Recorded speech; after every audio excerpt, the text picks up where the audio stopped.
Ladies और gentleman, welcome to अपाना सक्षम point YouTube channel. यहाँ आपको मिलेगी इतिहास विषय से संबंधित भरपूर सामग्री, जिससे आप first grade, net JRF, assistant professor, TGT, PGT व अन्य इतिहास विषय की तैयारी बेहतर ढंग से कर सकते हैं। इसलिए आप ये यूट्यूब चैनल सब्सक्राइब कीजिए तथा साथ ही हमारा टेलीग्राम चैनल भी ज्वाइन कीजिए।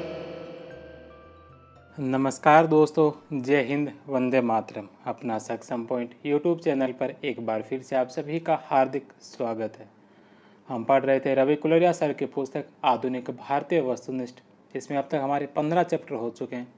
पिछली क्लास में हमने संवैधानिक विकास के बारे में पढ़ा था। आज 16 चैप्टर है। 16 चैप्टर के अंदर हम पढ़ेंगे गवर्नर जनरल और वायसराय। भारत के सभी गवर्नर जनरल और वायसराय 1857-1858 से पहले तक गवर्नर जनरल थे। उसके पश्चात जो गवर्नर जनरल को अपडेट करके इसे वायसराय का पद बना दिया था। तो इन सभी गवर्नर जनरल और वायसराय से संबंधित प्रश्नोत्तर करने वाले हैं। लगभग 115-20 क्वेश्चन है इस आज की क्लास में। तो करते हैं इसको शुरू। सबसे पहला प्रश्न है कि निम्नलिखित में से किसे भारत का विजेता के रूप में अपने प्रशंसकों में जाना जाता है। निम्नलिखित में से किसे भारत का विजेता के रूप में अपने प्रशंसकों के रूप में जाना जाता है। रॉबर्ट क्लाइव को। नेक्स्ट क्वेश्चन है कि भारत में ब्रिटिश साम्राज्य का संस्थापक किसे माना जाता है। भारत के अंदर ब्रिटिश साम्राज्य का संस्थापक लॉर्ड क्लाइव, रॉबर्ट क्लाइव 1758 से 1760 तक और 1765 से लेकर 1767 के दौरान बंगाल का गवर्नर रहा था। जॉन बुर्गोन, एडवर्ड बर्ग आदि ने भ्रष्टाचार के आरोप लगाए। हालांकि संसद ने उनकी सेवाओं को ध्यान में रखते हुए उन्हें कोई सजा नहीं दी, लेकिन डिप्रेशन के कारण क्लाइव ने 1774 के अंदर आत्महत्या कर ली थी। नेक्स्ट क्वेश्चन है कि लॉर्ड क्लाइव द्वारा संस्तुत द्वैध सरकार में क्या उपबंधित था। लॉर्ड क्लाइव के द्वारा संस्तुत द्वैध सरकार के अंदर क्या उपबंधित था। कंपनी राजकोषीय मामलों को देखेगी और शेष सभी मामले जो भारतीय शासक निपटाएंगे। राजकोषीय मामले जो कंपनी को दिए गए, बाकी शेष सभी मामले जो भारतीय शासक जो निपटाएंगे। B number option. Next question है कि रॉबर्ट क्लाइव के बारे में किसका कथन है। रॉबर्ट क्लाइव के बारे में किसका कथन है कि हमारे द्वीप ने शायद ही किसी और महान व्यक्ति को जन्म दिया जो युद्ध क्षेत्र और विचार परिषद में क्लाइव से आगे निकल सके। रॉबर्ट क्लाइव के बारे में किसने कहा कि हमारे द्वीप ने शायद ही किसी और महान व्यक्ति को जन्म दिया होगा जो युद्ध क्षेत्र और विचार परिषद दोनों में क्लाइव से आगे निकल सके। तो क्लाइव के बारे में यह बात किसने कही थी। यह कही थी लॉर्ड मैकाले ने। नेक्स्ट क्वेश्चन है कि निम्नलिखित वायसराय का कालक्रम क्या है। निम्नलिखित वायसराय का कालक्रम क्या है। सबसे पहले नंबर पर है मेयो का जो कार्यकाल था यह 1869 से लेकर 1872 था। इनके पश्चात दूसरे नंबर पर आएंगे नॉर्थब्रुक जो 1872 से 1876। इसके पश्चात 1876 से 80। इसके पश्चात लॉर्ड रिपन 1880 से 1884 और सबसे अंत में आएंगे लॉर्ड डफरिन जो 1884 से 1888 तक। 1869 से 72, 72 से 76, 76 से 80, 80 से 84 और फिर आएंगे लॉर्ड डफरिन जो 1884 से लेकर 1888 तक। तो इस हिसाब से इसके अंदर सबसे पहले एक नंबर एक के पश्चात 3, 3, 4, 2 और 5। 1, 3, 4, 2 और 5 6 नंबर ऑप्शन। नेक्स्ट क्वेश्चन है कि उन घटनाओं को चिन्हित कीजिए जो वॉरेन हेस्टिंग्स के काल में घटित हुई थी। वॉरेन हेस्टिंग्स का काल कौन सा था। तो वॉरेन हेस्टिंग्स 1772 से लेकर 1785 तक। 1772 से 1785 का काल वॉरेन हेस्टिंग्स का काल था। तो इसमें ये घटनाएं राजा चौथ सिंह की गिरफ्तारी, राजा चौथ सिंह या चेत सिंह की गिरफ्तारी, अवध की बेगमों की लूट, नंद कुमार का मुकदमा जो 1775-76 के अंदर चला था और रेगुलेटिंग एक्ट का अंगीकरण 1773-74। ये सभी जो घटनाएं हैं हेस्टिंग्स के काल की ही है। 1772 से 1785 के मध्य का हेस्टिंग्स का काल रहता है। इसी काल के चारों ही घटनाएं हैं। तो चारों ही ऑप्शन सही होंगे। The number option. Next question है कि निम्नलिखित में से कौन 1773 के अधिनियम के बाद गवर्नर जनरल वॉरेन हेस्टिंग्स की सहायता हेतु गठित सुप्रीम काउंसिल का एक सदस्य नहीं था। निम्नलिखित में से कौन है जो 1773 के अधिनियम के बाद गवर्नर जनरल वॉरेन हेस्टिंग्स की सहायता के हेतु गठित सुप्रीम काउंसिल का सदस्य नहीं था। तो हेस्टिंग्स ने वॉरेन हेस्टिंग्स ने जो की सहायता हेतु जो सुप्रीम काउंसिल का गठन किया था उसके अंदर टोटल 4 सदस्य थे। इन 4 सदस्यों में से कौन कौन थे? एडमंड बर्क इसमें नहीं था, रिचर्ड बर्वेल था, जॉन मॉनसन था, जॉन क्लेवरिंग था और चौथा सदस्य जो था वह था फिलिप फ्रांसिस था, रिचर्ड बोरवेल था, जॉर्ज मॉनसन था और जॉन क्लेवरिंग था। एडवर्ड बर्क इसके अंदर नहीं था। ए नंबर ऑप्शन। बंगाल सरकार के रूप में गवर्नर जनरल की सहायता हेतु सुप्रीम काउंसिल का गठन किया गया, जिसमें गवर्नर जनरल के अलावा 4 सदस्य थे। Lieutenant general John Clavering, George Monson, Philip Francis और रिचर्ड बर्वेल।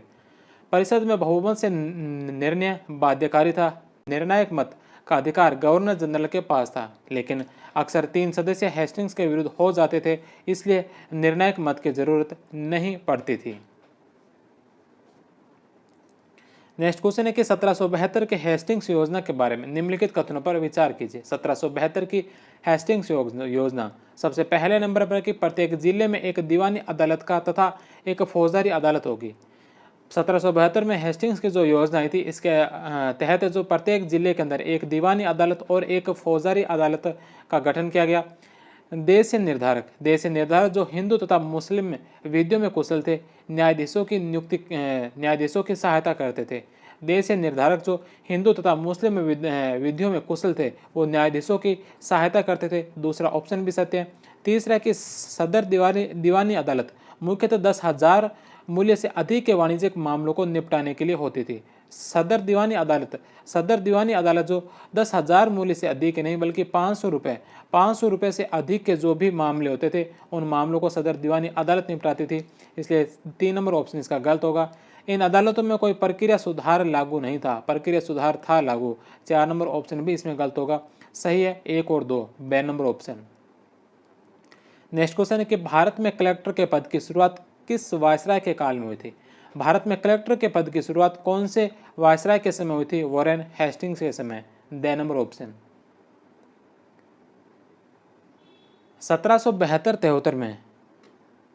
1772-73 में रेवेन्यू कमेटी का गठन किया गया। यह रेवेन्यू बोर्ड के नाम से जाना जाता था क्योंकि इसका नाम बाद में कार्यवाहक गवर्नर जनरल मैकफर्सन ने रेवेन्यू बोर्ड कर दिया था। इसमें 5 सदस्य और सहायतार्थ एक भारतीय की नियुक्ति होती थी जिसे रायन कहा जाता था। इस बोर्ड के अधीन 6 प्रांतीय परिषदों का गठन हुआ जो दीवानी कार्यों का निरीक्षण करती थी। 1772 में दीवान के स्थान पर कलेक्टर के पद का सर्जन हुआ। रोल्फ सेल्डन प्रथम कलेक्टर बने। 1773 में कलेक्टर के स्थान पर दीवान का पद, 1791 में दोबारा दीवान के स्थान पर कलेक्टर का पद सर्जित किया गया था। नेक्स्ट क्वेश्चन है कि निम्नलिखित में से किस पर ब्रिटिश संसद में महाभियोग का मुकदमा चलाया गया? निम्नलिखित में से किस पर जो ब्रिटिश संसद में महाभियोग का मुकदमा चलाया गया? ब्रिटिश संसद में महाभियोग का मुकदमा किस पर चला था? वॉरेन हेस्टिंग्स पर। एडवर्ड बर्क ने 1787 में हेस्टिंग्स के विरुद्ध संसद में महाभियोग का प्रस्ताव रखा। 1788 में महाभियोग पर चर्चा शुरू हुई और यह मामला 1795 तक चलता रहा और अंततः उसे निर्दोष घोषित कर दिया गया। नेक्स्ट क्वेश्चन है कि निम्नलिखित में से कौन सा गवर्नर जनरल अंग्रेजी के अतिरिक्त अरबी, फारसी और बंगाली का जानकार था? कौन सा गवर्नर जनरल जो अंग्रेजी के अतिरिक्त जो अरबी, फारसी और बंगाली भाषा का भी जानकार था? तो यह था वॉरेन हेस्टिंग्स। बे नंबर ऑप्शन। नेक्स्ट क्वेश्चन है कि निम्नलिखित में से कौन सा कार्य वॉरेन हेस्टिंग्स के काल से संबंधित नहीं है? निम्नलिखित में से कौन सा कार्य जो वॉरेन हेस्टिंग्स के काल से संबंधित नहीं है? सबसे पहले नंबर पर है सरकारी खजाना मुर्शिदाबाद से कलकत्ता स्थानांतरित। सरकारी खजाना मुर्शिदाबाद से कलकत्ता स्थानांतरित वॉरेन हेस्टिंग्स के द्वारा किया गया।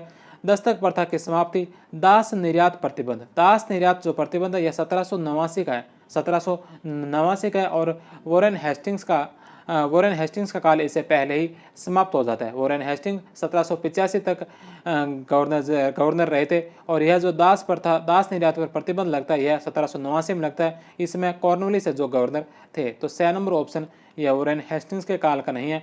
द्वैध शासन प्रणाली की समाप्ति वॉरेन हेस्टिंग्स गवर्नर बनते ही की गई थी 1772 के अंदर। तो ए, बे और दे इसके सही होंगे। 6 नंबर इसका गलत होगा। नेक्स्ट क्वेश्चन है कि निम्नलिखित में से किसने 4 परिधीय न्यायालय सर्किट कोर्ट को आरंभ किया, जिनमें से 3 बंगाल और 1 बिहार में था?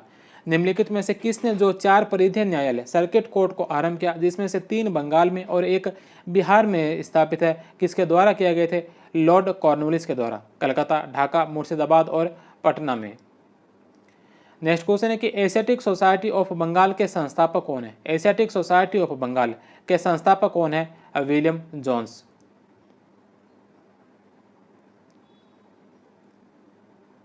नेक्स्ट क्वेश्चन है कि निम्नलिखित में से कौन 2 बंगाल का गवर्नर जनरल, कौन 2 बार बंगाल का गवर्नर या गवर्नर जनरल रहा था और उसकी मृत्यु के बाद उसे गाजीपुर में दफना दिया गया? कौन जो 2 बार बंगाल का गवर्नर या गवर्नर जनरल रहा था और उसकी मृत्यु के बाद उसे गाजीपुर में दफना दिया गया था? कौन था यह? Lord Cornwallis.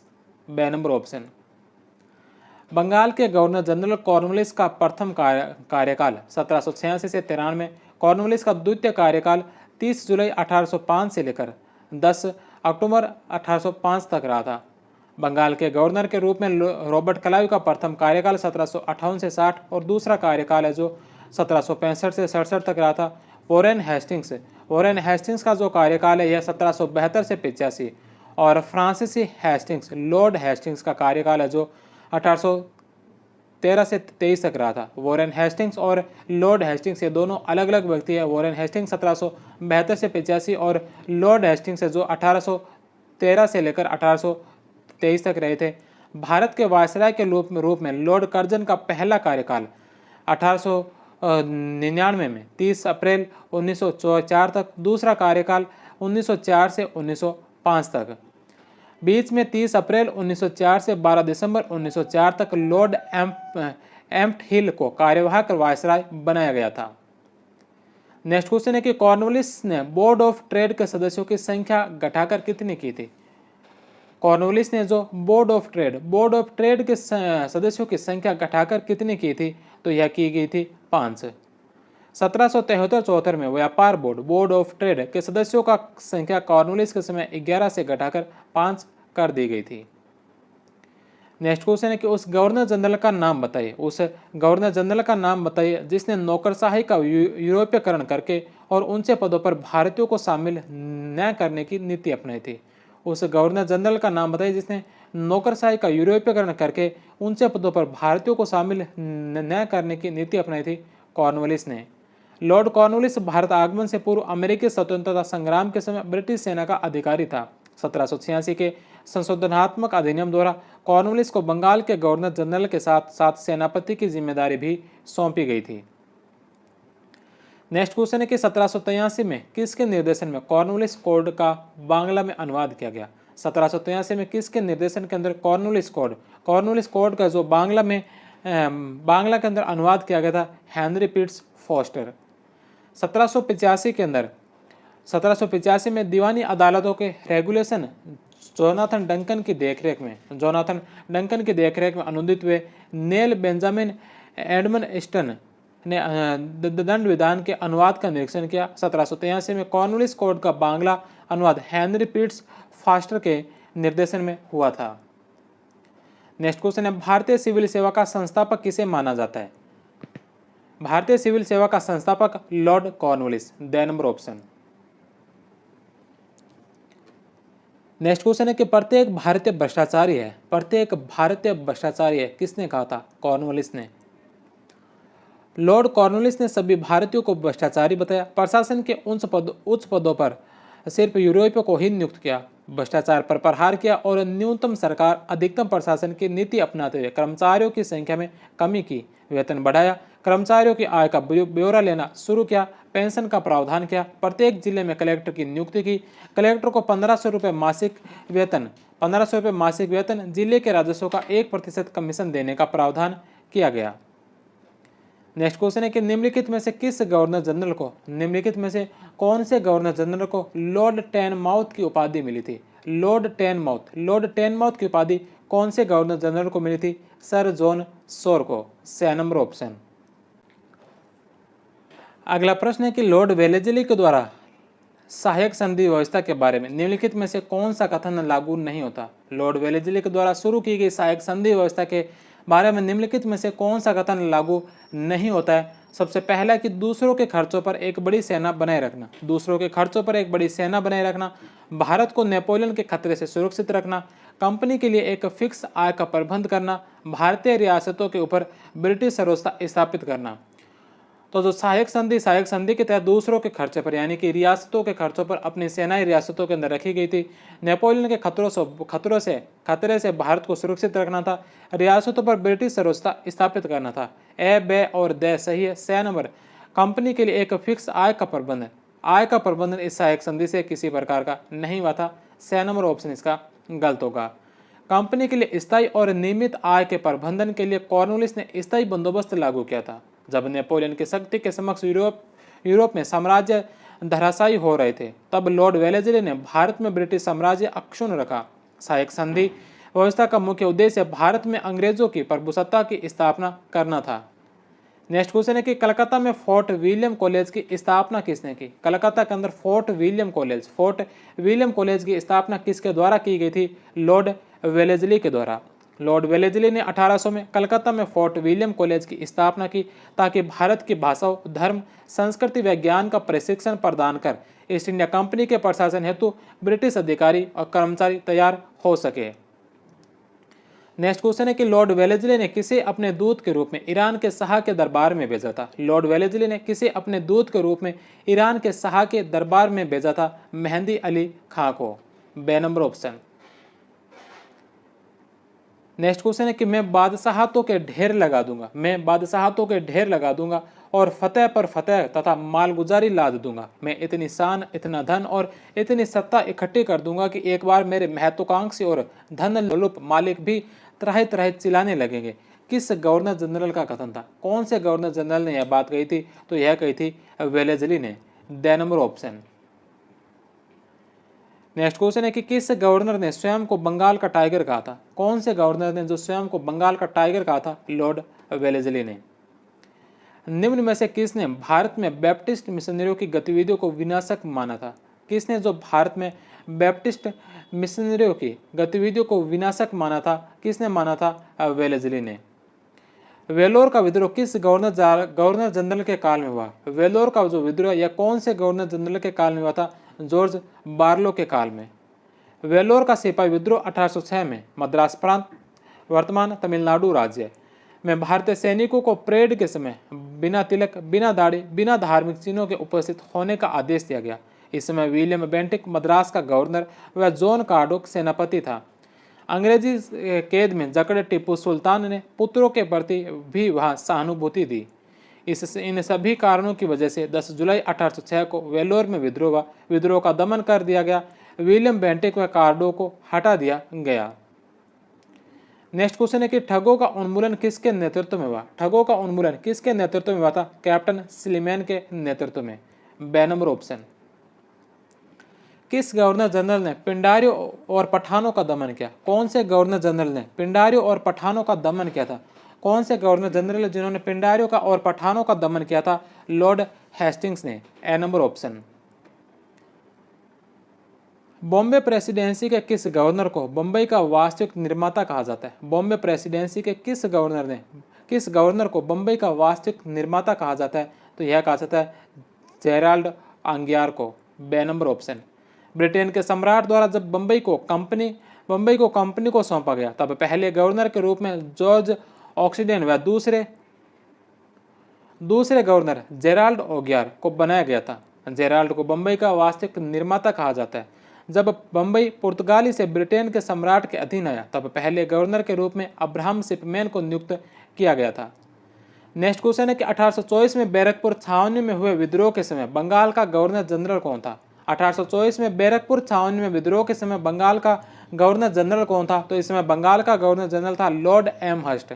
बैरकपुर छावनी में सिपाहियों ने बिंदा या बिंदी तिवारी के नेतृत्व में 2 नवंबर 1824 को विद्रोह किया। इसका मुख्य कारण समुद्र पार आंग्ल वर्मा युद्ध के लिए सैनिकों को भेजने का आदेश था। समुद्र पार करना हिंदुओं में अधार्मिक कार्य माना जाता था। नेक्स्ट क्वेश्चन है कि कलकत्ता में संस्कृत कॉलेज की स्थापना किस गवर्नर जनरल के काल में हुई थी? कलकत्ता के अंदर संस्कृत कॉलेज की स्थापना कौन से गवर्नर जनरल के काल में हुई थी? कौन से गवर्नर जनरल के काल में हुई थी? लॉर्ड एमहर्स्ट के काल में। 1 जनवरी 1824 को कलकत्ता के संस्कृत कॉलेज की स्थापना हुई। इसका सुझाव मैकाले व प्रिंसेप ने दिया था।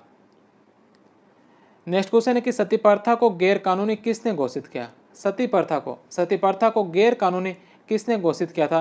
विलियम बेंटिक ने। 1829 में राजा राम मोहन राय के प्रयासों से विलियम बेंटिक ने सती प्रथा को गैर कानूनी घोषित किया था।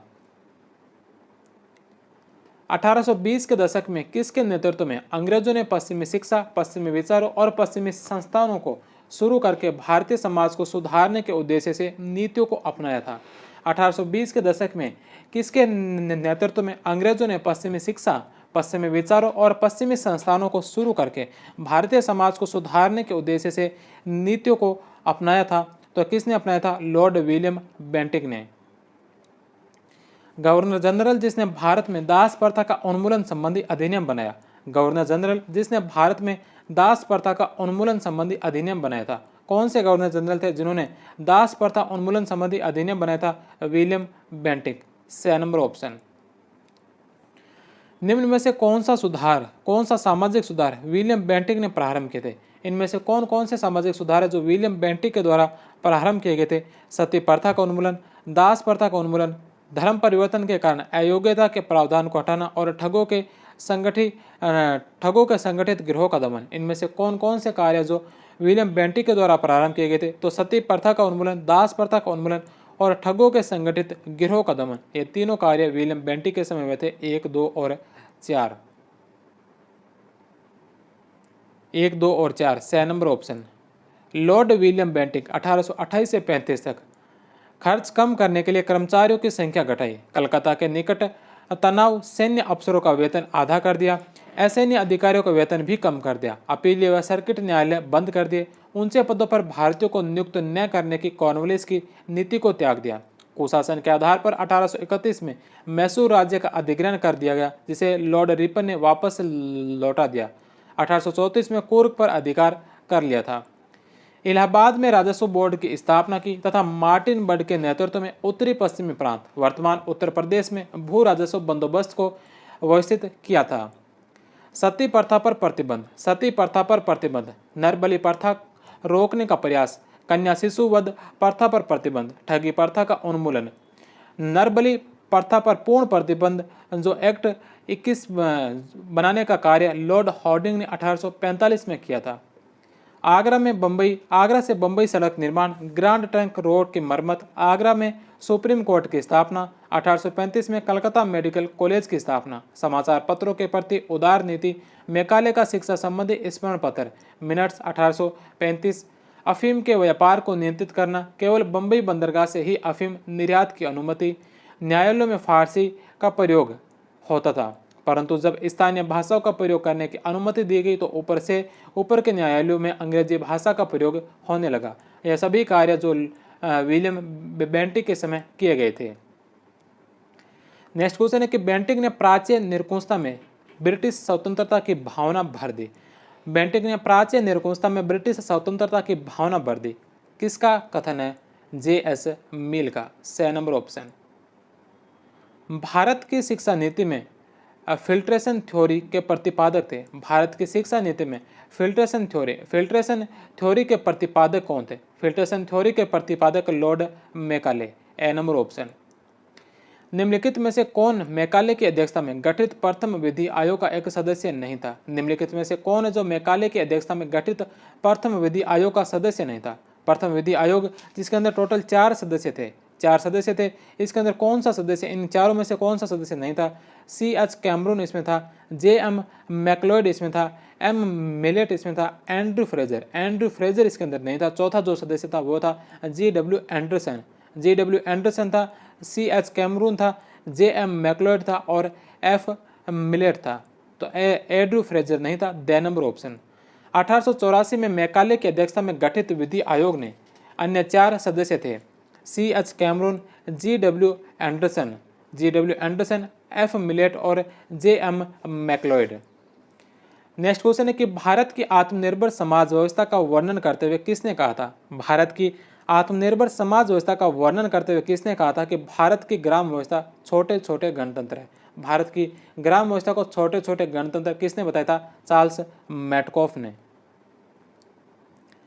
चार्ल्स मैटकॉफ 1835-37 को भारतीय प्रेस का मुक्तिदाता भी कहा जाता है, क्योंकि इन्होंने जॉन एडम्स द्वारा प्रेस पर लगाए प्रतिबंध को हटा दिया था। इनका जन्म कलकत्ता में हुआ था। भारतीय दास प्रथा अधिनियम 1843 किस गवर्नर जनरल के समय पारित हुआ? भारतीय दास प्रथा अधिनियम 1843 कौन से गवर्नर जनरल के काल में पारित हुआ था? Lord Ellenborough. ब नंबर ऑप्शन। भारतीय दास प्रथा अधिनियम एक्ट 5 ऑफ 1843 के माध्यम से दास प्रथा की समाप्ति की गई थी। लॉर्ड एलनबरो के षड्यंत्रों का शिकार बने दादा खासजी वाला कहाँ के प्रधानमंत्री थे? लॉर्ड एलनबरो के षड्यंत्रों का शिकार बने दादा खासजी वाला कहाँ के प्रधानमंत्री थे? ग्वालियर के जनकोजी सिंधिया की मृत्यु 1843 में हुई। पुत्र न होने के कारण भागीरथ सिंधिया को गोद लिया गया। महारानी इनके संरक्षिका बने। भागीरथ को सयाजी राव सिंधिया नाम दिया गया। एलनबरो ने 1843 के अंत में आक्रमण कर ग्वालियर पर कब्जा कर लिया।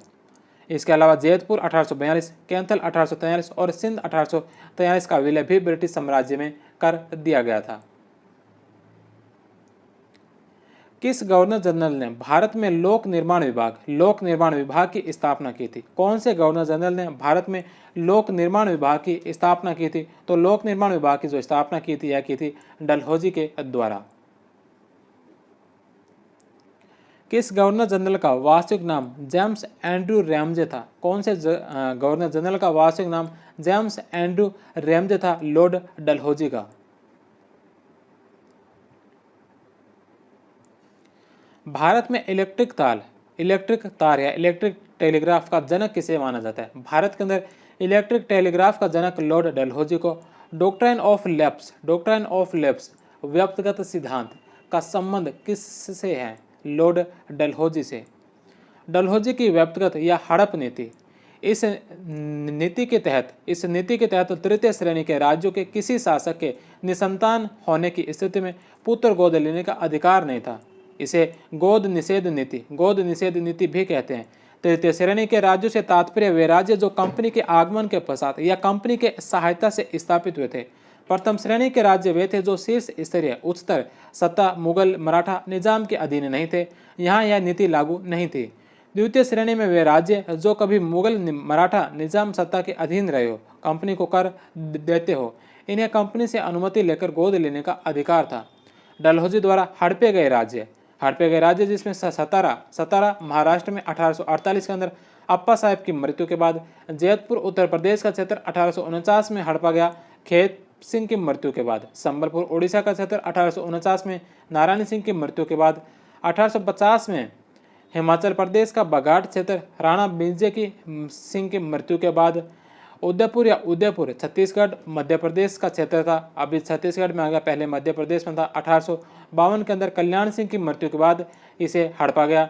महाराष्ट्र का नागपुर क्षेत्र 1854 में रघुजी भोंसले तृतीय की मृत्यु के पश्चात 1853 में इनकी मृत्यु हुई थी। इनके पश्चात 1854 में जो इसे इस हड़प नीति के अंतर्गत ब्रिटिश आधिपत्य में मिला लिया गया। झांसी उत्तर प्रदेश का 1854 में गंगाधर राव की मृत्यु हुई थी 1853 में। इसके बाद ये सभी गोद निषेध नीति से हड़प लिए गए थे। इसके अलावा 2 डॉक्टर्स से दुर्व्यवहार का आरोप लगाकर 1850 में सिक्किम का विलय किया और 1855 में तंजौर का विलय किया। महारानी कामाक्षी देवी मद्रास हाईकोर्ट में गई और उनके पक्ष में फैसला हुआ, किंतु प्रिवी परिषद ने विलय को जायज ठहराया। भ्रष्टाचार व कुशासन का आरोप लगाकर 1856 में अवध का भी विलय कर लिया गया था। नेक्स्ट क्वेश्चन है कि कलकत्ता से डायमंड हार्बर के मध्य पहली टेलीग्राफ लाइन तार सुविधा किस गवर्नर जनरल के शासनकाल में डाली गई? कलकत्ता से डायमंड हार्बर के मध्य पहली टेलीग्राफ लाइन कौन से गवर्नर जनरल के काल में डाली गई थी? लॉर्ड डलहौजी के काल में। लॉर्ड डलहौजी के काल में 1850 में कलकत्ता से डायमंड हार्बर के मध्य प्रयोगात्मक रूप से पहली टेलीग्राफ सेवा शुरू की गई। 1853 में कलकत्ता से आगरा के मध्य तार सेवा शुरू कर दी गई। 1864-65 में यूरोप व भारत को तार सेवा से जोड़ने हेतु केबल डाली गई, किंतु यह संतोषप्रद तरीके से चल नहीं पाई और 23 जून 1870 को लॉर्ड मेयो के काल में ही भारत से पहली बार इंग्लैंड तार से संदेश भेजा गया था। 1854 में इंडियन पोस्टल एक्ट और 1885 में इंडियन टेलीग्राफ एक्ट बना। 1914 में पोस्ट और टेलीग्राफ डिपार्टमेंट को मर्ज करके Indian post and telegraph department बनाया गया था। नेक्स्ट क्वेश्चन है कि कौन से गवर्नर जनरल ने कलकत्ता, बम्बई और कराची बंदरगाहों पर विकासात्मक कार्य करवाए? किस गवर्नर जनरल ने कलकत्ता, बम्बई और कराची बंदरगाहों पर विकासात्मक कार्य करवाए और लाइट हाउस स्थापित किए थे? कौन से गवर्नर जनरल ने यह जो विकासात्मक कार्य करवाए थे? तो यह करवाए गए थे लॉर्ड डलहौजी के द्वारा। The number option. Lord Dalhousie के प्रमुख कार्य कलकत्ता, बम्बई, कराची बंदरगाहों पर विकासात्मक कार्य करवाए। शिमला को सेना का स्थायी मुख्यालय बनाया। बंगाल तोपखाने को कलकत्ता से मेरठ स्थानांतरित किया। सार्वजनिक निर्माण विभाग की स्थापना की। इनाम आयोग का गठन किया। कर मुक्त संपत्तियों का पता लगाकर जब्त करने हेतु 1852 में टेलीग्राफ या तार विभाग की स्थापना की। 1853 में पहली ट्रेन चलाई। 1853 में ही कलकत्ता से आगरा के मध्य टेलीग्राफ लाइन बिछाई। 1854 में वुड डिस्पेच आया। 1854 में डाक विभाग का गठन किया। 1850 के पोस्ट ऑफिस आयोग की सिफारिशों के आधार पर पोस्ट ऑफिस एक्ट 17 1854 में पारित हुआ। कई पदों, उपाधियों व पेंशन को समाप्त किया गया। नेक्स्ट क्वेश्चन है कि सिक्किम का भारत में विलय कब किया गया? किसने किया था? सिक्किम का भारत में विलय किसने किया था? लॉर्ड डलहौजी ने। ए नंबर ऑप्शन। लॉर्ड डलहौजी ने सिक्किम राज्य पर 2 अंग्रेजी डॉक्टरों के दुर्व्यवहार का आरोप लगाकर 1850 में सिक्किम पर अधिकार कर लिया था। जाति नियोक्ता निवारण अधिनियम 21 नामक कानून किस वर्ष बना था? जाति नियोक्ता निवारण अधिनियम 21 नामक कानून जो कौन से वर्ष बना था? तो यह बना था 1850 में। बे नंबर ऑप्शन। जाति प्रथा पर सीधे तौर पर प्रभावित करने वाला एकमात्र कानून 1850 ईस्वी का जाति नियोक्ता निराकरण अधिनियम 21 कास्ट डिसेबिलिटी रिमूवल एक्ट 21 था। इसमें निर्धारित किया गया कि कोई भी कानून को जो किसी उस व्यक्ति के जाति से अलग होने के कारण उसकी संपत्ति को जब्त करता है, जो उसके उत्तराधिकार के किसी भी अधिकार को प्रभावित करता है, ब्रिटिश भारत की किसी भी कानूनी अदालत में लागू नहीं किया जा सकता। इस अधिनियम में ईसाई अथवा इस्लाम धर्म अपनाने वालों की सुरक्षा प्रदान की थी। इससे उनके अधिकार समाप्त न हो जाए। नेक्स्ट क्वेश्चन है कि निम्नलिखित में से कौन सी डलहौजी की गंभीर राजनीतिक भूल थी? निम्नलिखित में से कौन सी जो डलहौजी की गंभीर राजनीतिक भूल थी? गंभीर राजनीतिक भूल डलहौजी की किसे माना गया था? तो यह माना गया था अवध का अधिग्रहण। अवध का जो अधिग्रहण किया गया इसे डलहौजी की गंभीर राजनीतिक भूल माना गया था।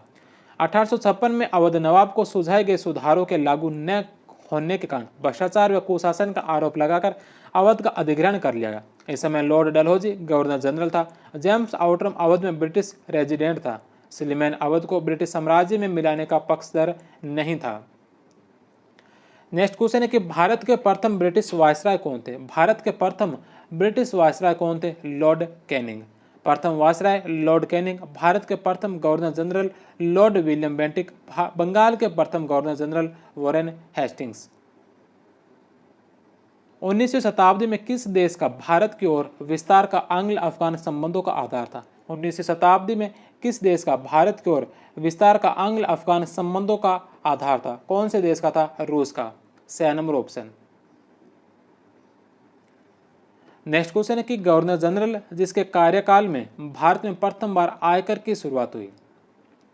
कौन से गवर्नर जनरल थे जिनके कार्यकाल में भारत में पहली बार आयकर की शुरुआत हुई थी? लॉर्ड कैनिंग के समय। लॉर्ड कैनिंग के काल में पहली बार भारत में जेम्स विल्सन ने 1860 ईस्वी में बजट पेश किया। इस बजट में इनकम टैक्स, लाइसेंस टैक्स और तंबाकू टैक्स की घोषणा की गई। 1857 के विद्रोह के कारण उपजे आर्थिक संकट के कारण इस अस्थायी आयकर को लगाया गया।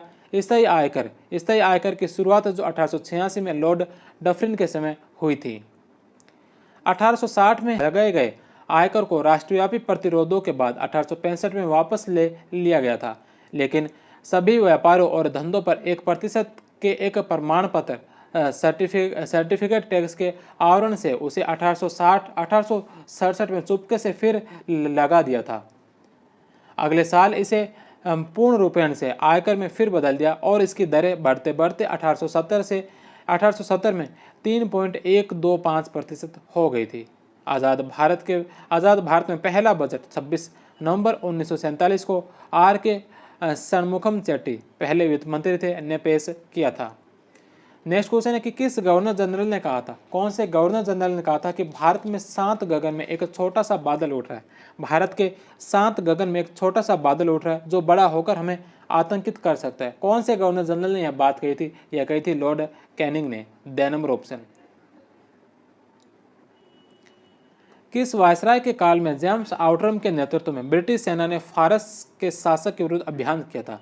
कौन से वायसराय के काल में जेम्स आउटरम के नेतृत्व में ब्रिटिश सेना ने फारस के शासक के विरुद्ध अभियान किया था। फारस के शासक के विरुद्ध अभियान करने वाले कौन से वायसराय के काल में जेम्स आउटरम के नेतृत्व में किया गया था, तो यह किया गया था लॉर्ड कैनिंग के काल में।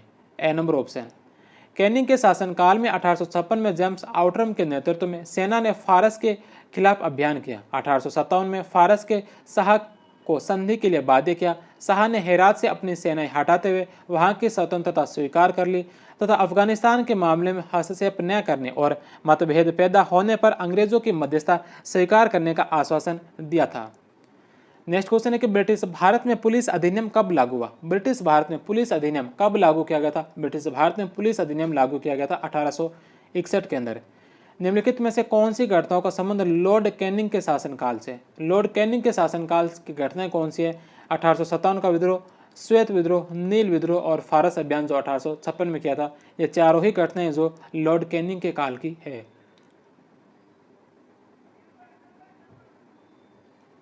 लॉर्ड कैनिंग के काल की अन्य महत्वपूर्ण घटनाएं।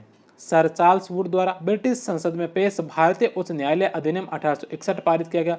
इसके तहत कलकत्ता, मद्रास और बम्बई के सुप्रीम कोर्ट तथा प्रांतों की सदर दीवानी एवं सदर निजामत अदालतों को समाप्त किया गया और कलकत्ता, मद्रास और बम्बई के उच्च न्यायालयों की स्थापना की गई। इसमें एक मुख्य न्यायाधीश और अधिकतम 15 न्यायाधीशों का प्रावधान किया गया।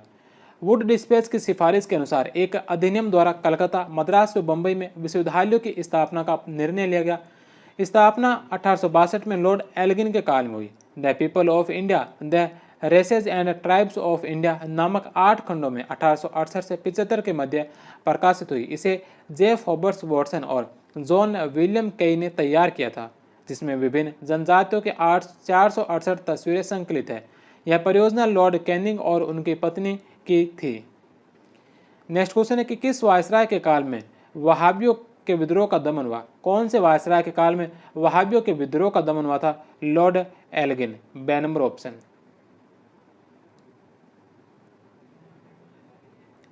लॉर्ड एल्गिन 1862-63 वहाबी विद्रोह का दमन किया गया। बनारस, कानपुर, आगरा व अम्बाला में दरबारों का आयोजन किया गया। भारत से पहले जमैका व कनाडा में वायसराय रह चुका था। 1857 में विशेष दूत के रूप में चीन भी गया। लॉर्ड मेयो के काल में भी वहाबियों के दमन हेतु अभियान चलाया गया था, इसलिए एक वहाबी पठान ने उनकी हत्या की थी। नेक्स्ट क्वेश्चन है कि निम्नलिखित में से किस गवर्नर जनरल ने सर्वप्रथम महान आक्रमणीयता की नीति अपनाई थी। कौन से गवर्नर जनरल ने सर्वप्रथम महान आक्रमणीयता की नीति अपनाई थी। लॉर्ड लॉरेंस ने। The number option. Next question है कि चतुराईपूर्ण निष्क्रियता की नीति किसने अपनाई। चतुराईपूर्ण निष्क्रियता की नीति किसके द्वारा अपनाई गई थी। जॉन लॉरेंस के द्वारा। The number option.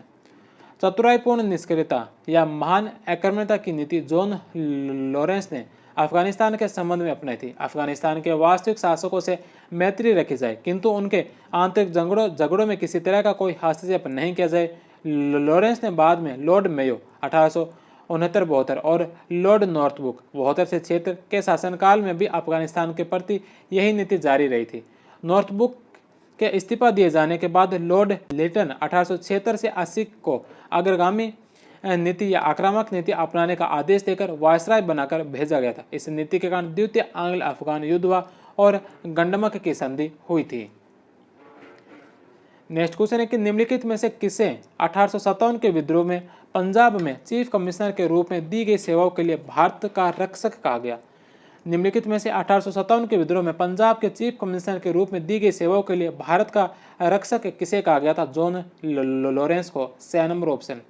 John Lawrence 1864 से 1869 द्वितीय आंग्ल सिख युद्ध में अहम भूमिका निभाई।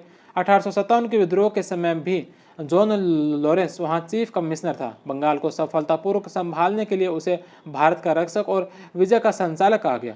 1864 में जॉन लॉरेंस को वायसराय बनाया गया। पहली बार किसी सिविलियन को वायसराय नियुक्त किया गया था। भारतीय छात्रों के विदेशों में अध्ययन हेतु 9 छात्रवृत्तियां प्रस्तावित की, किंतु भारत सचिव ने अनुमोदन नहीं किया। 1864 में sir John Lawrence salary act से उन्हें ईस्ट इंडिया कंपनी से वार्षिकी भुगतान और वायसराय का वेतन दोनों का भुगतान हुआ। 1868 में पंजाब व अवध काश्तकारी अधिनियम पारित हुआ। जॉन लॉरेंस को किसानों का हितैषी माना गया। लॉरेंस ने लाहौर में हिंदुस्तानी भाषा में भाषण दिया। लाहौर में लॉरेंस की मूर्ति के नीचे अंकित है, तुम तलवार से शासित होना चाहते हो या फिर कलम से। नेक्स्ट क्वेश्चन है कि निम्नलिखित में से किस वायसराय ने हुगली नदी में सावधान पर रोक लगाई थी? कौन से वायसराय थे जिसने हुगली नदी के अंदर सावधान पर रोक लगाई थी? John Lawrence. The number option. John Lawrence ने किसे दूत बनाकर भूटान भेजा था? भूटान दूत बनाकर किसे भेजा गया था? तो भूटान में दूत बनाकर भेजा गया था एस्ले एडन को। 1864 में एस्ले एडन को भूटान भेजा। एस्ले को एक अपमानजनक संधि करने और बाध्य किया गया, जिसे ब्रिटिश सरकार ने अमान्य घोषित किया। भूटान के साथ छिटपुट संघर्ष के बाद दोनों पक्षों के मध्य संधि हुई। 5000 पाउंड वार्षिक के बदले 18 महत्वपूर्ण रास्ते या द्वार अंग्रेजों को सौंप दिए गए थे। किस गवर्नर जनरल के काल में पंजाब टेनेसी एक्ट पारित हुआ? कौन से गवर्नर जनरल के काल में पंजाब टेनेसी एक्ट पारित हुआ था जिसे कृषकों के दखल अधिकारों को सुरक्षा मिली? कौन से गवर्नर जनरल के काल में पंजाब टेनेसी एक्ट पारित हुआ था जिससे कृषकों के दखल अधिकारों को सुरक्षा मिली थी? John Lawrence. इसके समय में Punjab Tennessee act 1867, Awadh rent act 1868, Punjab में अगला पंजाब टेनेसी एक्ट 1887 और अवध टेनेसी एक्ट 1886 में पास हुआ। बंगाल में 1822 व 1859 में टेनेसी एक्ट पास हुए थे। नेक्स्ट क्वेश्चन है कि अपराधी जनजाति अधिनियम किस वर्ष पारित हुआ था? अपराधी जनजाति अधिनियम है जो कौन से वर्ष पारित हुआ था? 1871 में। किस गवर्नर जनरल की अंडमान निकोबार द्वीप समूह की यात्रा के समय एक अपराधी ने हत्या कर दी थी? कौन से गवर्नर जनरल की अंडमान निकोबार द्वीप समूह की यात्रा के समय एक अपराधी ने हत्या कर दी थी? कौन से गवर्नर जनरल की थी? लॉर्ड रिपन की। B number option. Imperial gazetteer of India किस वायसराय की योजना थी? इंपीरियल गजेटर ऑफ इंडिया जो कौन से वायसराय की योजना थी? यह थी लॉर्ड मेयो की योजना। लॉर्ड मेयो 1869 से 1872 ईस्वी। 1869 में लॉर्ड मेयो के आदेश से W हंटर ने यह योजना बनाई। इसके अंतर्गत 1881 में और 1909 में अनेक पुस्तकों के रूप में गजेटियर्स का प्रकाशन हुआ था।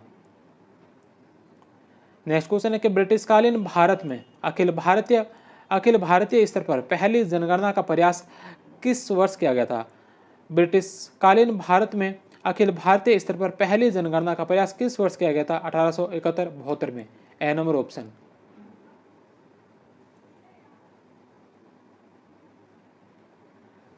लॉर्ड मेयो के काल में 1872 में पहली जनगणना हुई। नियमित व व्यवस्थित जनगणना की शुरुआत 1881 में लॉर्ड रिपन के काल में हुई। मेयो ने औपनिवेशिक आर्थिक संरचना का विकेंद्रीकरण किया और स्थानीय वित्त योजना लागू की। 1872 में शेर अली ने अंडमान में लॉर्ड मेयो की हत्या कर दी थी। नेक्स्ट क्वेश्चन है कि ब्रिटिश भारत में केंद्रीय और प्रांतीय वित्त को पृथक करने की दिशा में प्रथम कदम किसने उठाया था? ब्रिटिश भारत में केंद्रीय और प्रांतीय वित्त को पृथक करने की दिशा में प्रथम कदम किसने उठाया था? तो यह लॉर्ड मेयो के द्वारा। B number option. प्रशासन के सभी मामलों में केंद्रीय नियंत्रण से हटने का पहला प्रयास लॉर्ड मेयो के द्वारा वित्त के क्षेत्र में किया गया था और विभिन्न विस्तारों के साथ वो सिद्धांत 1918 तक चलता रहा था। नेक्स्ट क्वेश्चन है कि लॉर्ड मेयो के 1870 के संकल्प के बारे में निम्नलिखित में से कौन से कथन सत्य है? 1870 के संकल्प के बारे में पहला कि केंद्रीय और प्रांतीय वित्त को विभाजित करने वाला यह पहला कदम था। केंद्रीय और प्रांतीय वित्त को विभाजित करने वाला पहला कदम था। प्रांतीय सरकारों को कुछ सेवाएं प्रशस्ति करने का अधिकार दिया गया। इसने मौजूदा असमानता को सुधारने का प्रयास किया। इसने प्रांतों की वास्तविक आवश्यकता पर ध्यान केंद्रित किया था। चारों ही ऑप्शन इसके सही होंगे। ए नंबर ऑप्शन। काठियावाड़ प्रांत में राजकोट महाविद्यालय की स्थापना किस वायसराय के काल में हुई? काठियावाड़ प्रांत में राजकोट महाविद्यालय की स्थापना किस वायसराय के काल में हुई थी? लॉर्ड मेयो के काल में। ए नंबर ऑप्शन। लॉर्ड मेयो के काल में 1868 में कर्नल कीटिंग के प्रयासों से राजकोट में राजकुमार कॉलेज, वर्तमान सौराष्ट्र प्रांत की स्थापना हुई। लॉर्ड मेयो के समय ही 1870 में अजमेर में राजकुमार कॉलेज, मेयो कॉलेज की स्थापना का फैसला हुआ।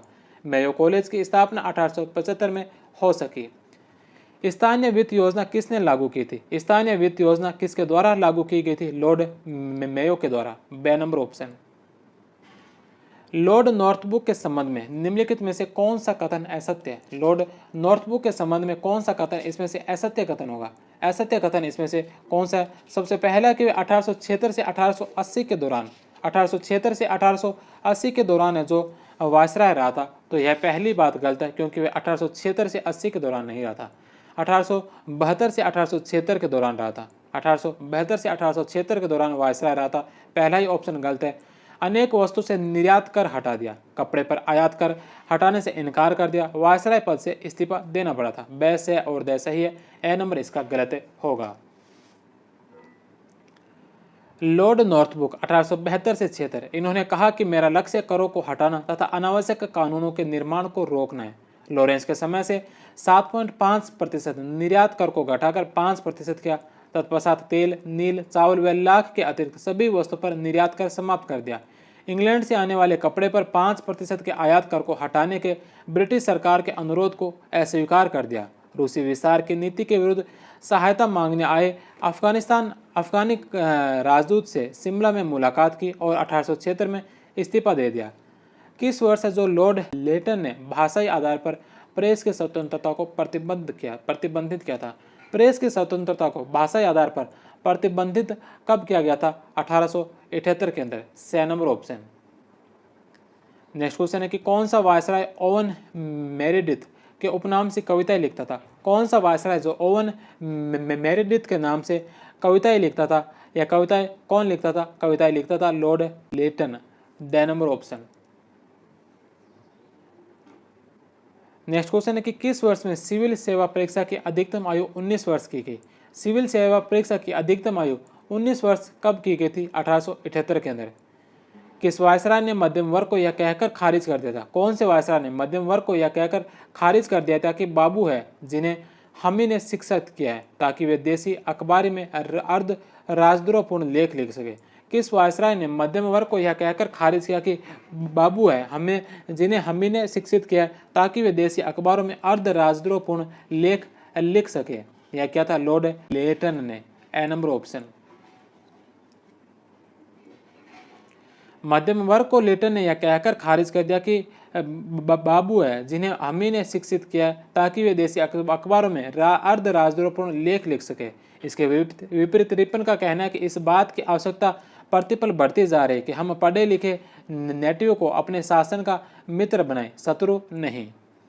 नेक्स्ट क्वेश्चन है कि निम्नलिखित में से कौन सी घटना लॉर्ड लेटन के कार्यकाल की नहीं है? इनके कार्यकाल की घटना कौन सी नहीं है? सबसे पहले महालेखा परीक्षक के पद का सर्जन। महालेखा पद के परीक्षण का जो सर्जन किया गया था यह 1857 के समय किया गया था। 1857 के समय उस समय वायसराय गवर्नर जनरल थे कैनिंग के समय यह किया गया था, तो पहला ही ऑप्शन है जो इसका गलत होगा। दूसरा, वर्नाकुलर प्रेस एक्ट, प्रथम दिल्ली दरबार और सिविल सेवा में प्रवेश की अधिकतम आयु 21 से घटाकर 19 की गई। ये तीनों घटनाएं इसी के काल की है। महालेखा परीक्षक के पद का सर्जन 1857 में लॉर्ड कैनिंग के काल में हुआ। वर्नाकुलर प्रेस एक्ट 1878, प्रथम दिल्ली दरबार 1877, सिविल सेवा की आयु 21 से 19 वर्ष, ये सभी लेटन के कार्यकाल की घटनाएं हैं। इसके अलावा ब्रिटिश संसद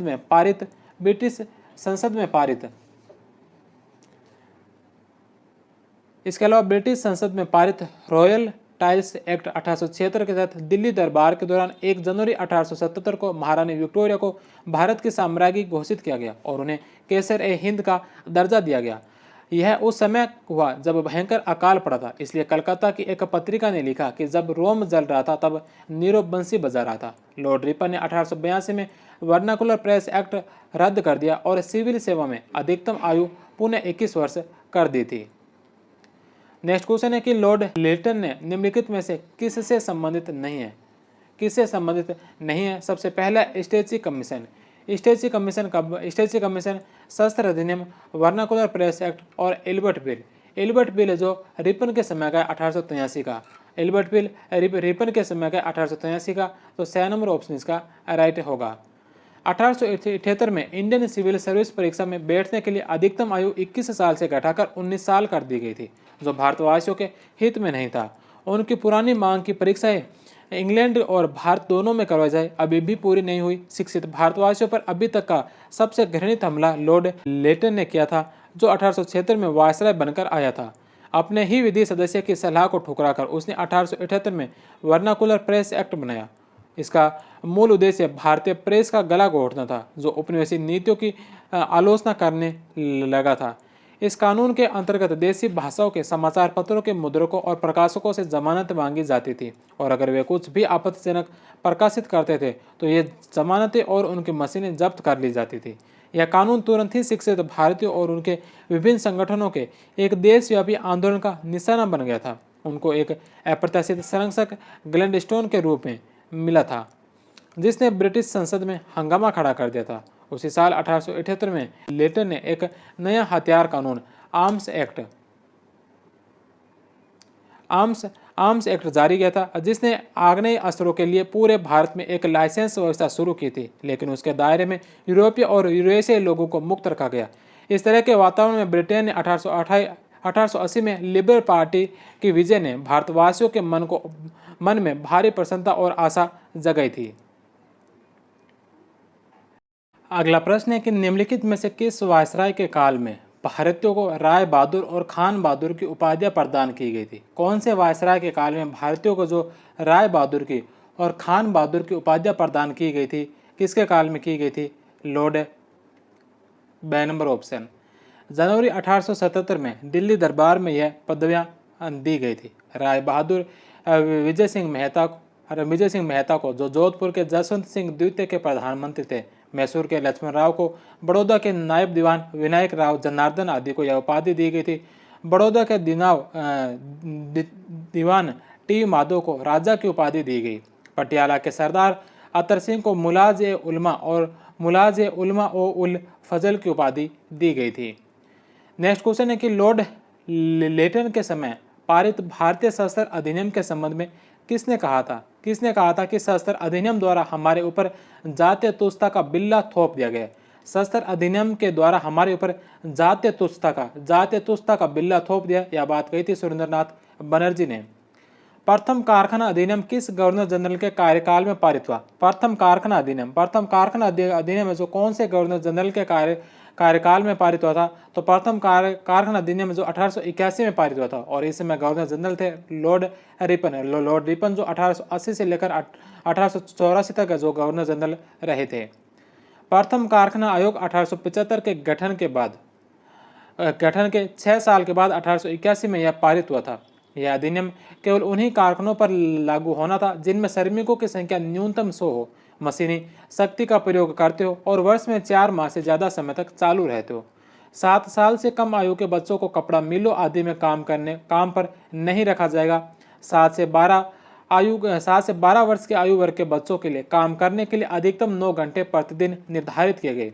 प्रतिदिन 1 घंटे तथा माह में 4 दिन के अवकाश की व्यवस्था की गई। खतरनाक मशीनों के लिए बाड़ा बनाने और संबंधित स्थानीय सरकार की दुर्घटनाओं को शीघ्र ही रिपोर्ट करने की व्यवस्था की गई। वयस्क पुरुष एवं महिलाओं के काम के घंटों को नियमित नहीं किया गया। यह एक्ट सिर्फ उन्हीं कारखानों पर लागू था जिनका स्वामित्व भारतीय हाथों में था। अंग्रेज मालिकों के नियंत्रण वाले कारखानों को इस कानून के दायरे से बाहर रखा गया। नील, चाय और कॉफी बागानों को इस कानून की सीमा से बाहर रखा गया था। नेक्स्ट क्वेश्चन है कि किस वायसराय के काल में श्वेत विद्रोह हुआ? कौन से वायसराय के काल में श्वेत विद्रोह हुआ था? लॉर्ड रिपन के काल में।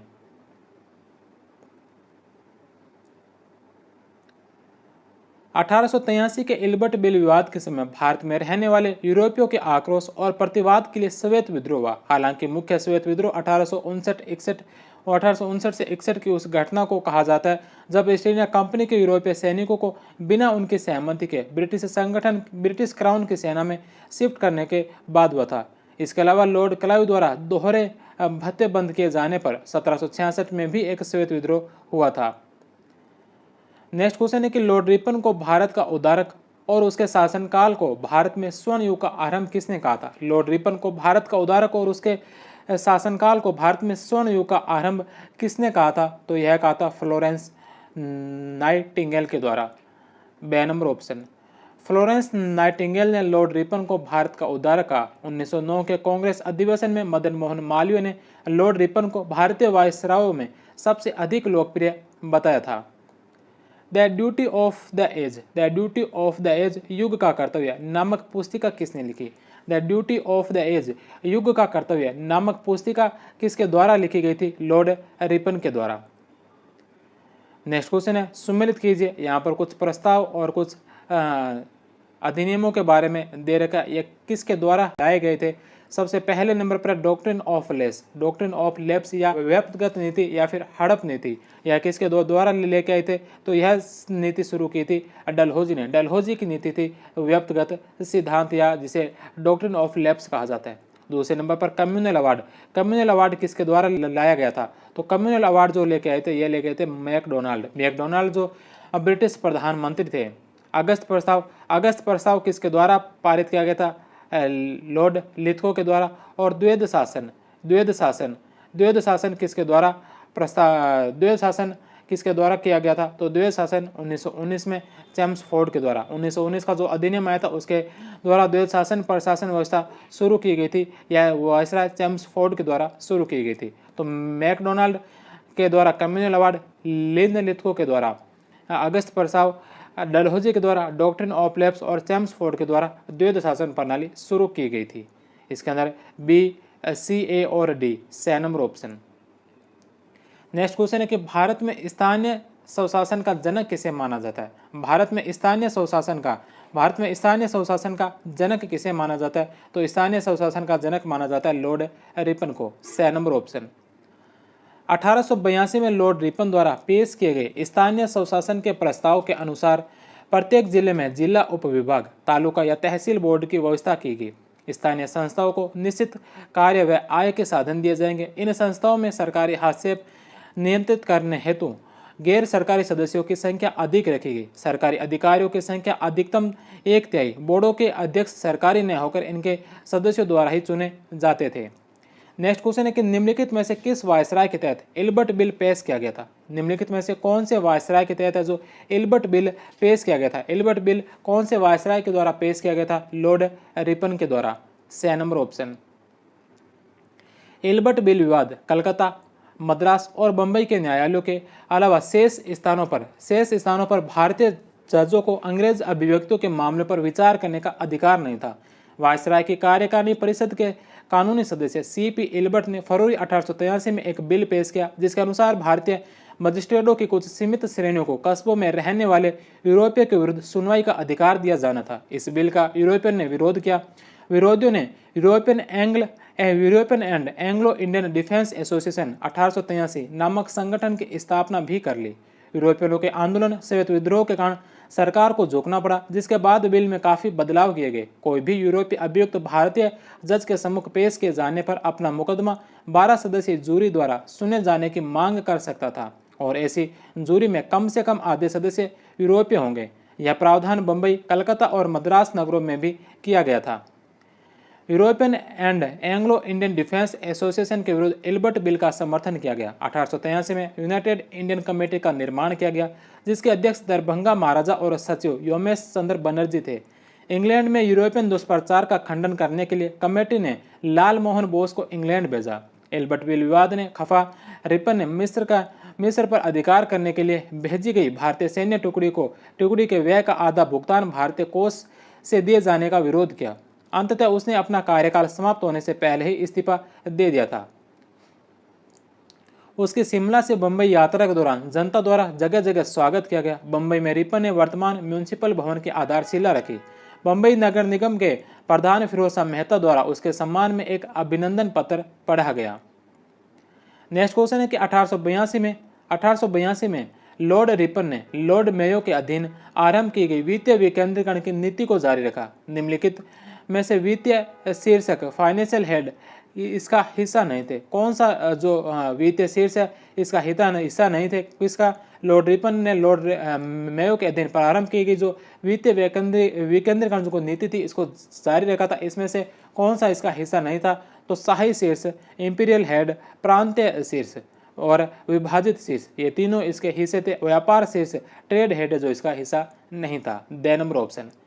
मेयो की आर्थिक विकेंद्रीकरण की नीति को आगे बढ़ाते हुए रिपन ने 1882 में प्रांतीय सरकारों को कुछ राजस्व स्रोत पूर्णतः तथा कुछ अंशतः सौंप दिए थे। अब कर के साधनों को 3 भागों, साम्राज्य या शाही, प्रांतीय और विभाजित में बांट दिया गया था। नेक्स्ट क्वेश्चन है कि निम्नलिखित में से कौन सी घटना या कार्य लॉर्ड रिपन वायसराय के काल की नहीं है? कौन सी घटना जो लॉर्ड रिपन के वायसराय के काल की नहीं है? तो लॉर्ड रिपन का जो काल था यह था 1880 से लेकर 1884 ईस्वी का। लॉर्ड रिपन वायसराय रहे थे 1880 से 84 के काल में। अकाल संहिता तैयार की गई, प्रथम नियमित जनगणना की गई, ये लॉर्ड रिपन के काल में ही हुई थी। इसके अलावा हंटर कमीशन का गठन यह भी लॉर्ड रिपन के काल में ही किया गया था। इलाहाबाद विश्वविद्यालय की स्थापना, इलाहाबाद विश्वविद्यालय की स्थापना 1887 में की गई थी और उसमें वायसराय थे लॉर्ड डफरिन। तो लॉर्ड डफरिन के काल में इलाहाबाद विश्वविद्यालय की स्थापना की गई थी। The number option. Lord Dufferin के काल में इलाहाबाद विश्वविद्यालय की स्थापना की गई थी। लॉर्ड लेटन के समय 1876 से 78 के भीषण अकाल के बाद 1878 में गठित स्टेची आयोग की सिफारिश पर लॉर्ड रिपन ने अकाल संहिता तैयार करवाई थी। नेक्स्ट क्वेश्चन है कि ब्रिटिश भारतीय क्षेत्र का अंतिम प्रमुख विस्तार हुआ। ब्रिटिश भारतीय क्षेत्र का अंतिम प्रमुख विस्तार हुआ किसके काल में हुआ था? डफरिन के काल में। डफरिन के काल में तृतीय आंग्ल वर्मा युद्ध के बाद वर्मा का विलय हुआ था। शिमला का वायसरीगल लॉज किसके काल में बना था? शिमला का वायसरीगल लॉज जो किसके काल में बना था? लॉर्ड डफरिन के काल में। 1884 से 88 के दौरान लॉर्ड डफरिन के काल में वायसरीगल लॉज का निर्माण हुआ। कर्जन के समय इसकी ऊंचाई बढ़ाई गई। इरविन के समय 1927 में इसमें एक एंट्री बिल्डिंग ऐड की गई। शिमला सम्मेलन, कैबिनेट मिशन की बैठक इसी के अंदर हुई थी।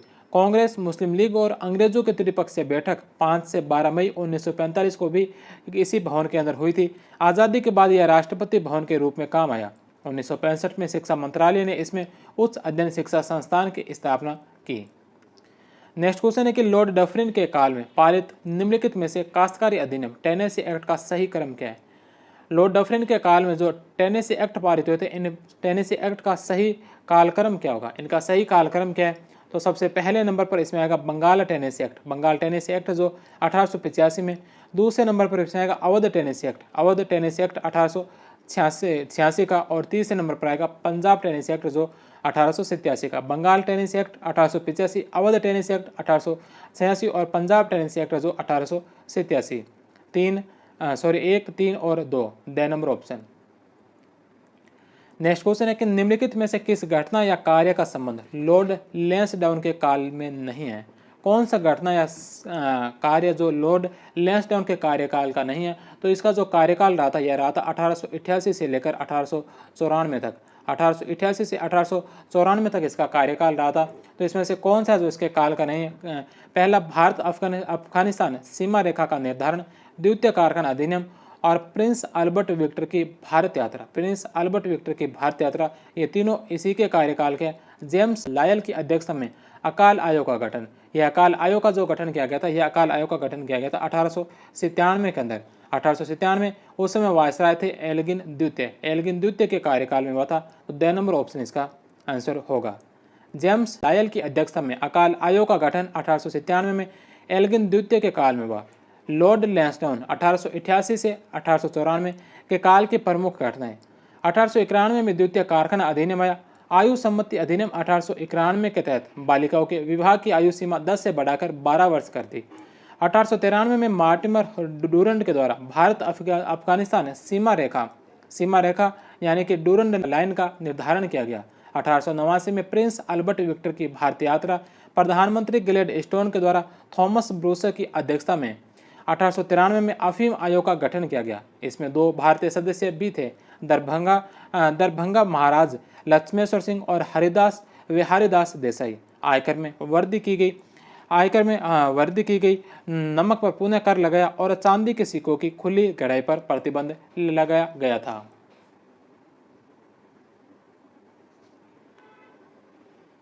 नेक्स्ट क्वेश्चन है कि निम्नलिखित में से किस गवर्नर जनरल के पिता भी भारत के गवर्नर जनरल रहे थे? कौन से गवर्नर जनरल हैं जिनके पिता भी भारत के गवर्नर जनरल रहे थे? तो लॉर्ड एल्गिन द्वितीय। लॉर्ड एल्गिन द्वितीय विक्टर अलेक्जेंडर ब्रूस 1894 से 1899 के दौरान गवर्नर जनरल रहे। इनके पिता लॉर्ड एल्गिन प्रथम जेम्स ब्रूस 1862 से 1863 तक भारत के गवर्नर जनरल रहे थे। जेम्स ब्रूस की 1863 में हृदयघात से मृत्यु हो गई थी। इन्हें धर्मशाला हिमाचल में ही दफनाया गया था। नेक्स्ट क्वेश्चन है कि चित्राल का विद्रोह किस वायसराय के काल में हुआ? चित्राल का विद्रोह कौन से वायसराय के कार्यकाल में हुआ था? लॉर्ड एल्गिन द्वितीय के कार्यकाल में। चित्राल रियासत के विद्रोह, अफरीदियों का विद्रोह, मोहम्मदियों का विद्रोह सभी लॉर्ड एल्गिन द्वितीय के काल की ही घटनाएं हैं। एल्गिन ने कहा था कि भारत को तलवार के बल पर जीता गया था और तलवार के बल पर ही इसे नियंत्रण में रखा जाएगा। नेक्स्ट क्वेश्चन है कि 1894 में प्रकाशित problem of the far east के लेखक कौन है? 1894 में प्रकाशित problems of the far east के लेखक कौन है? किसके द्वारा लिखा गया था? कर्जन के द्वारा। 6 नंबर ऑप्शन। नेक्स्ट क्वेश्चन है कि निम्नलिखित में से कौन से कार्य लॉर्ड कर्जन के काल से संबंधित है? निम्नलिखित में से कौन से कार्य जो लॉर्ड कर्जन के कार्यकाल से संबंधित है? Calcutta municipal amendment act, Indian universities act, Indian official secret act और बंगाल का विभाजन, ये सभी लॉर्ड कर्जन के काल की ही घटनाएं हैं। The number option. 1899 में म्यूनिसिपल अमेंडमेंट एक्ट के द्वारा कलकत्ता नगर निगम के पुनर्गठन ने उसमें निर्वाचित प्रतिनिधियों की संख्या कम कर दी थी। 1904 में इंडियन यूनिवर्सिटीज एक्ट ने कलकत्ता विश्वविद्यालय को पूर्ण सरकारी नियंत्रण में पहुंचा दिया था और 1909 में ही इंडियन ऑफिशियल सीक्रेट एक्ट ने प्रेस की स्वतंत्रता को और सीमित कर दिया था। उसके बाद कलकत्ता विश्वविद्यालय के उसके दीक्षांत भाषण में जिसने उसे सत्य जैसे परम आदर्श को मूलतः एक पश्चिमी धारणा का शिक्षित भारतवासियों की गर्व की भावना को निश्चित तौर पर आहत किया। इस श्रृंखला में अंतिम कदम 1905 में बंगाल का विभाजन था, जिसका उद्देश्य कथित रूप से कांग्रेस को नियंत्रित करने वाले बंगाल राष्ट्रवादियों को कमजोर करना था। लेकिन कांग्रेस को कमजोर करना तो दूर, कर्जन के कदमों ने उसे नवजीवन देने के लिए संजीवनी का काम किया था। अब गर्मपंथी राजनीतिज्ञों ने कांग्रेस पर कब्जा करने की कोशिशें की थी। नेक्स्ट क्वेश्चन है, सुमेलित कीजिए। यहाँ पर कुछ एक्ट दे रखे हैं। ये एक्ट कौन से वायसराय के कार्यकाल में पारित किए गए थे? सबसे पहले नंबर पर vernacular press act 1878। Vernacular press act 1878 यह किसके काल का? लॉर्ड लेटन के काल का। इंडियन यूनिवर्सिटीज अधिनियम 1904। इंडियन यूनिवर्सिटीज अधिनियम 1904 लॉर्ड कर्जन के काल का। भारतीय कौंसिल अधिनियम 1909। भारतीय कौंसिल अधिनियम 1909 के समय लॉर्ड मिंटो वायसराय थे। और रॉलेट एक्ट 1919। रॉलेट एक्ट 1919 के अंदर वायसराय थे लॉर्ड चैम्सफोर्ड। तो इसमें सी, बी, डी और ए 6 नंबर ऑप्शन।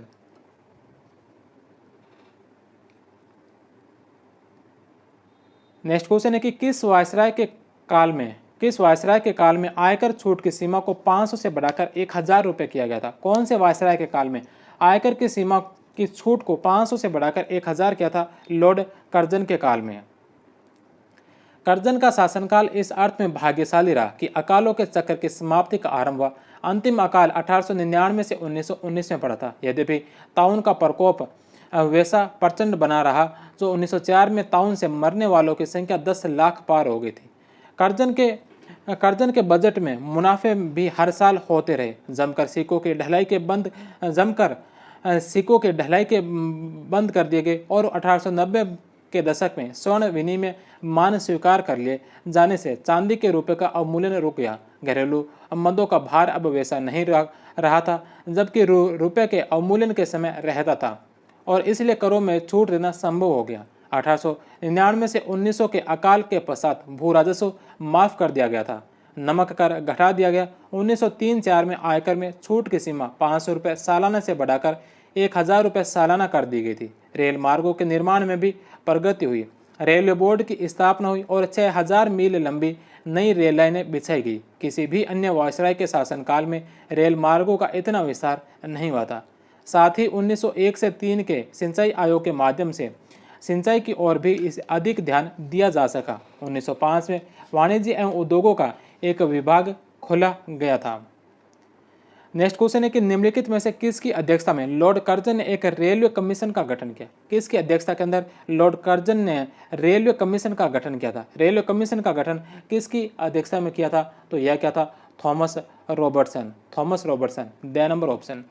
थॉमस रॉबर्टसन की अध्यक्षता में 1901 में रेलवे कमीशन का गठन किया गया। 1905 में कर्जन के काल में इंडियन रेलवे बोर्ड एक्ट पारित हुआ था। नेक्स्ट क्वेश्चन, इसमें कुछ आयोग दे रखे हैं। ये आयोग किसके समय आए थे, किसके द्वारा ये आयोग लेकर आए थे, तो सबसे पहले नंबर पर एंड्रयू फ्रेजर।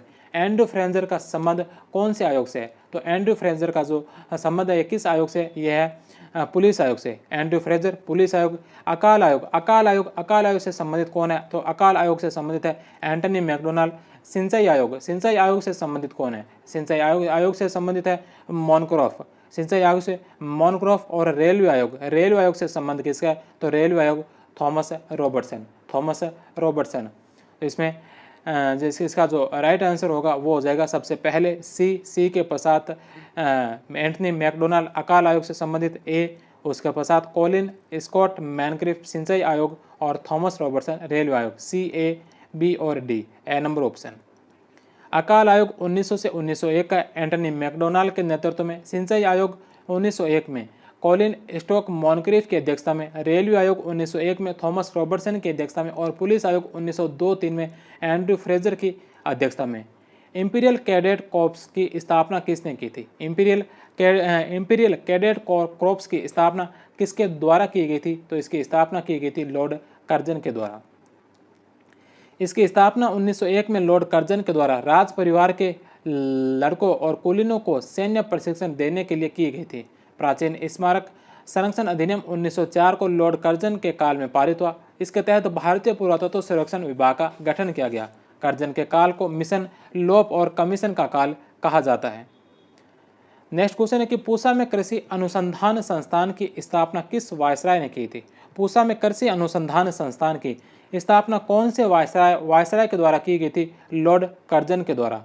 बंगाल प्रांत में पूसा, वर्तमान बिहार में लॉर्ड कर्जन ने 1905 में कृषि अनुसंधान संस्थान की स्थापना की थी। 1934 में आए भूकंप से इसे काफ़ी नुकसान हुआ, उसके बाद इसे दिल्ली स्थानांतरित कर दिया गया था।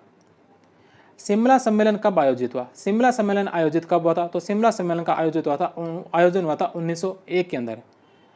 लॉर्ड कर्जन के प्रमुख कार्य, लॉर्ड कर्जन के प्रमुख कार्य 1899 में Indian colonies and paper currency act, इसके तहत महारानी के द्वारा जारी ब्रिटिश स्वर्ण सिक्कों को भारत में वैध मुद्रा स्वीकार किया गया। ऐसे एक सिक्के की विनिमय दर भारत के 15 रुपये के बराबर थी। 1899 में कलकत्ता निगम अधिनियम सदस्यों की कुल संख्या 75 से घटाकर 50 कर दी गई थी। इससे स्थानीय स्वशासन को धक्का पहुंचा और निगम में सरकारी सदस्यों का बहुमत हो गया। 1900 के अंदर प्लेग की रोकथाम के लिए जबरदस्ती टीकाकरण और घरों में घुसने पर रोक लगाई और समझाइश का रास्ता अपनाने को कहा। 1901 में शिमला कॉन्फ्रेंस ऑन एजुकेशन, 1902 का रेलवे कमीशन, 1903 का एडवर्ड सप्तम के राजा बनने के अवसर पर दरबार का आयोजन। एडवर्ड सप्तम ने अपने प्रतिनिधि ड्यूक ऑफ कनॉट को भेजा था। 1904 का इंडियन यूनिवर्सिटीज एक्ट, 1904 का ही ऑफिशियल सीक्रेट एक्ट और 1905 का उद्योग एवं वाणिज्य विभाग की स्थापना वायसराय की कार्यकारिणी के सदस्य जॉन हेवेट के द्वारा। ये सभी कार्य लॉर्ड कर्जन के कार्यकाल में हुए थे। भारतीय राष्ट्रवाद का उत्प्रेरक किस वायसराय को कहा जाता है, भारतीय राष्ट्रवाद का उत्प्रेरक कौन से वायसराय को कहा जाता है, लॉर्ड कर्जन को, ए नंबर ऑप्शन। बंगाल विभाजन के कारण शुरू हुए भारतीय राष्ट्रवादियों ने स्वदेशी आंदोलन शुरू किया। उग्र विचारकों के पनपने का भी यह मुख्य कारण था। गोपाल कृष्ण गोखले ने कर्जन के प्रशासन की तुलना औरंगजेब से की थी। निम्नलिखित में से किस गवर्नर जनरल के विषय में कहा गया? निम्नलिखित में से कौन से गवर्नर जनरल के विषय में कहा गया कि वह एक ऐसा मोटर चालक है जो अपना सारा समय मशीन के भिन्न भिन्न भागों को पॉलिश करने में लगाता है? वह एक ऐसा मोटर चालक है जो अपना सारा समय मशीन के भिन्न भिन्न भागों को पॉलिश करने में लगाता है, किंतु वह मोटर चलाता नहीं है, क्योंकि उसे यह ज्ञान नहीं है कि उसे जाना कहाँ है। निम्नलिखित में से कौन से गवर्नर जनरल के विषय में कहा गया कि वह एक ऐसा मोटर चालक है जो अपना सारा समय मशीन में भिन्न भिन्न भागों को पॉलिश करने में लगाता है, किंतु वह मोटर चलाता नहीं है, क्योंकि उसे ज्ञान नहीं है कि उसे जाना कहाँ है? तो यह बात कही गई थी लॉर्ड कर्जन के बारे में। नेक्स्ट क्वेश्चन है कि एडवर्ड सप्तम का दरबार किस गवर्नर जनरल के काल में लगाया गया? एडवर्ड सप्तम का दरबार कौन से गवर्नर जनरल के काल में लगाया गया था? तो यह लगाया गया था लॉर्ड कर्जन के काल में। कलकत्ता के विक्टोरिया मेमोरियल बनाने की कर्जन की शानदार योजनाएं तो इतनी प्रशंसनीय नहीं थी, और 1902 में दरबार आयोजन कार्यक्रम 29 दिसंबर 1902 से लेकर 10 जनवरी 1903 तक चले। प्रमुख कार्यक्रम 1 जनवरी 1903 को था।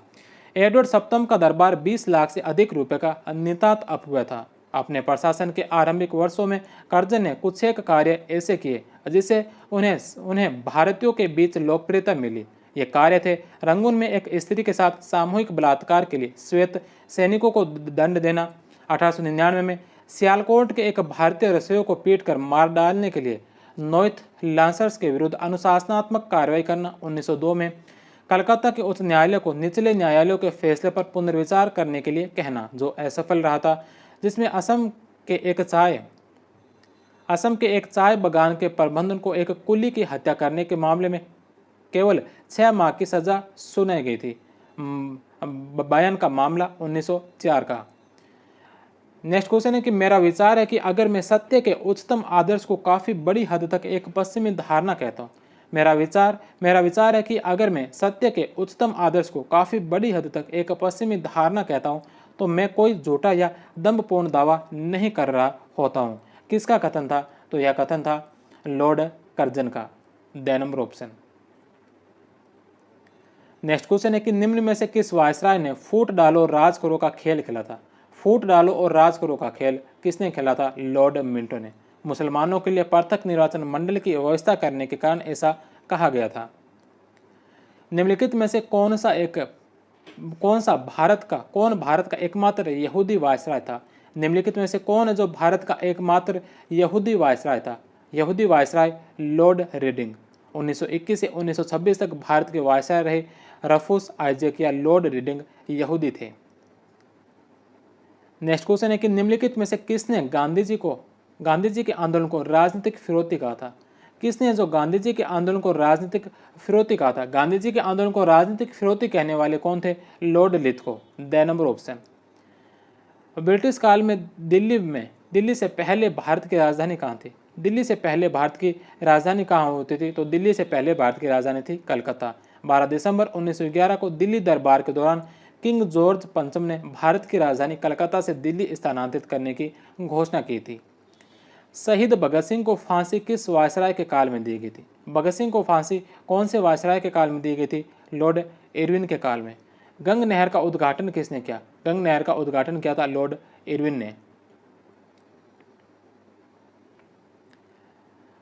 किस वायसराय ने बंबई शहर और बंगाल को 2 काले धब्बों की संज्ञा दी? कौन से वायसराय ने बंबई शहर और बंगाल को जो 2 काले धब्बों की संज्ञा दी थी? लॉर्ड विलिंगटन ने।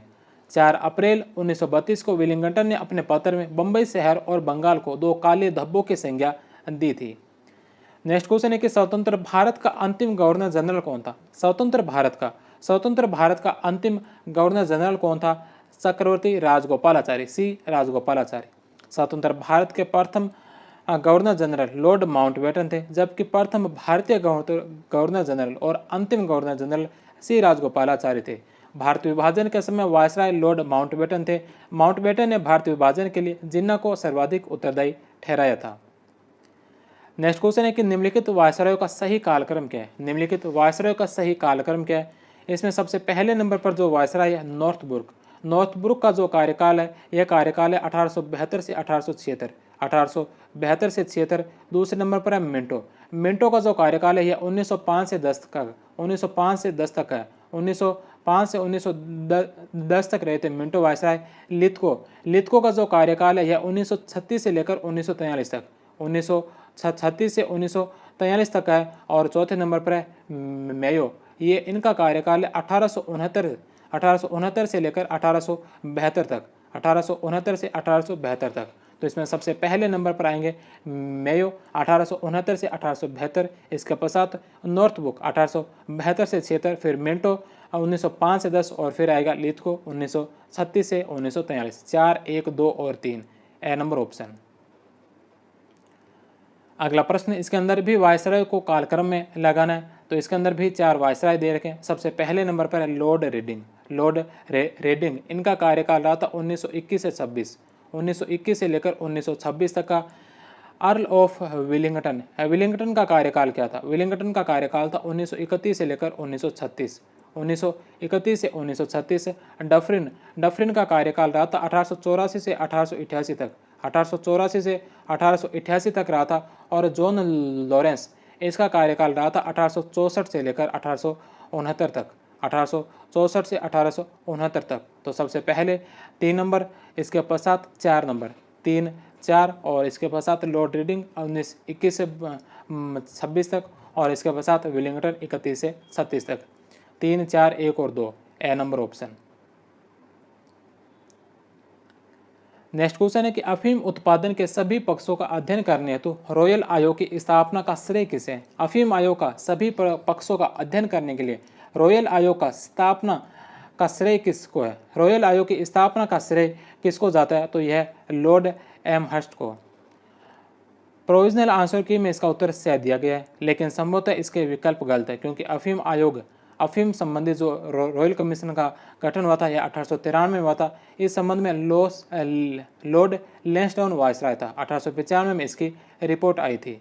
तो हालांकि इसको जो आंसर माना था यह माना गया 6 नंबर ऑप्शन को।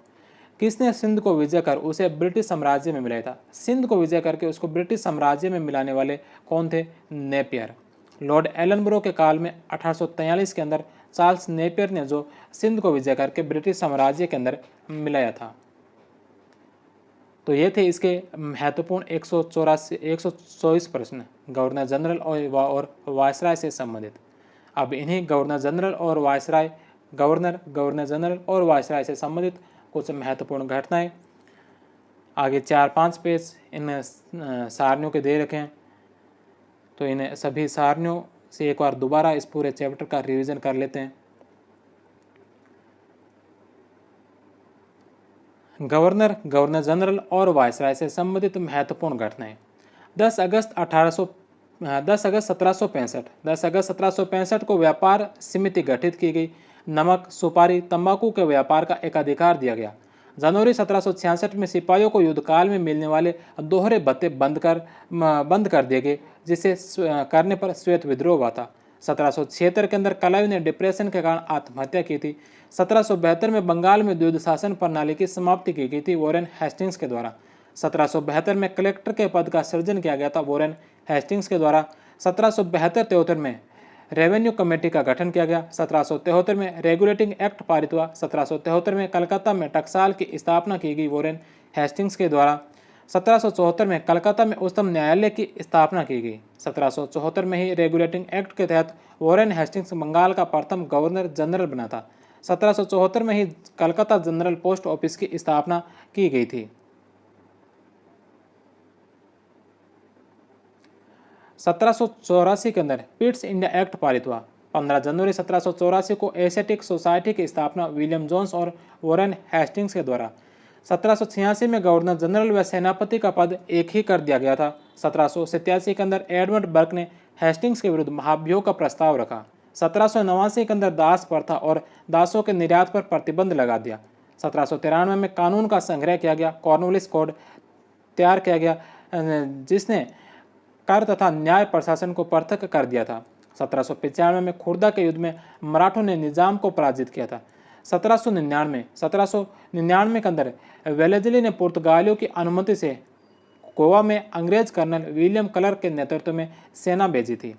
1800 ईस्वी में कलकत्ता में फोर्ट विलियम की स्थापना लॉर्ड वेलेजली के द्वारा की गई। 1800 के अंदर ही जॉन मॉलकम को अपना राजदूत बनाकर फारस के शाह के दरबार में भेजा गया। 1803 में लॉर्ड लेक ने दिल्ली पर कब्जा कर मुगल सम्राट शाह आलम द्वितीय को संरक्षण में ले लिया था। 10 जुलाई 1806 को वेलूर का विद्रोह हुआ। 1718 के अंदर पिंडारियों का दमन किया गया। 1824 के अंदर एम हस्ट ने कलकत्ता में गवर्नमेंट संस्कृत कॉलेज की स्थापना की। 2 नवंबर 1824 को बैरकपुर में भारतीय सैनिकों का विद्रोह हुआ बिंदा तिवारी के नेतृत्व में।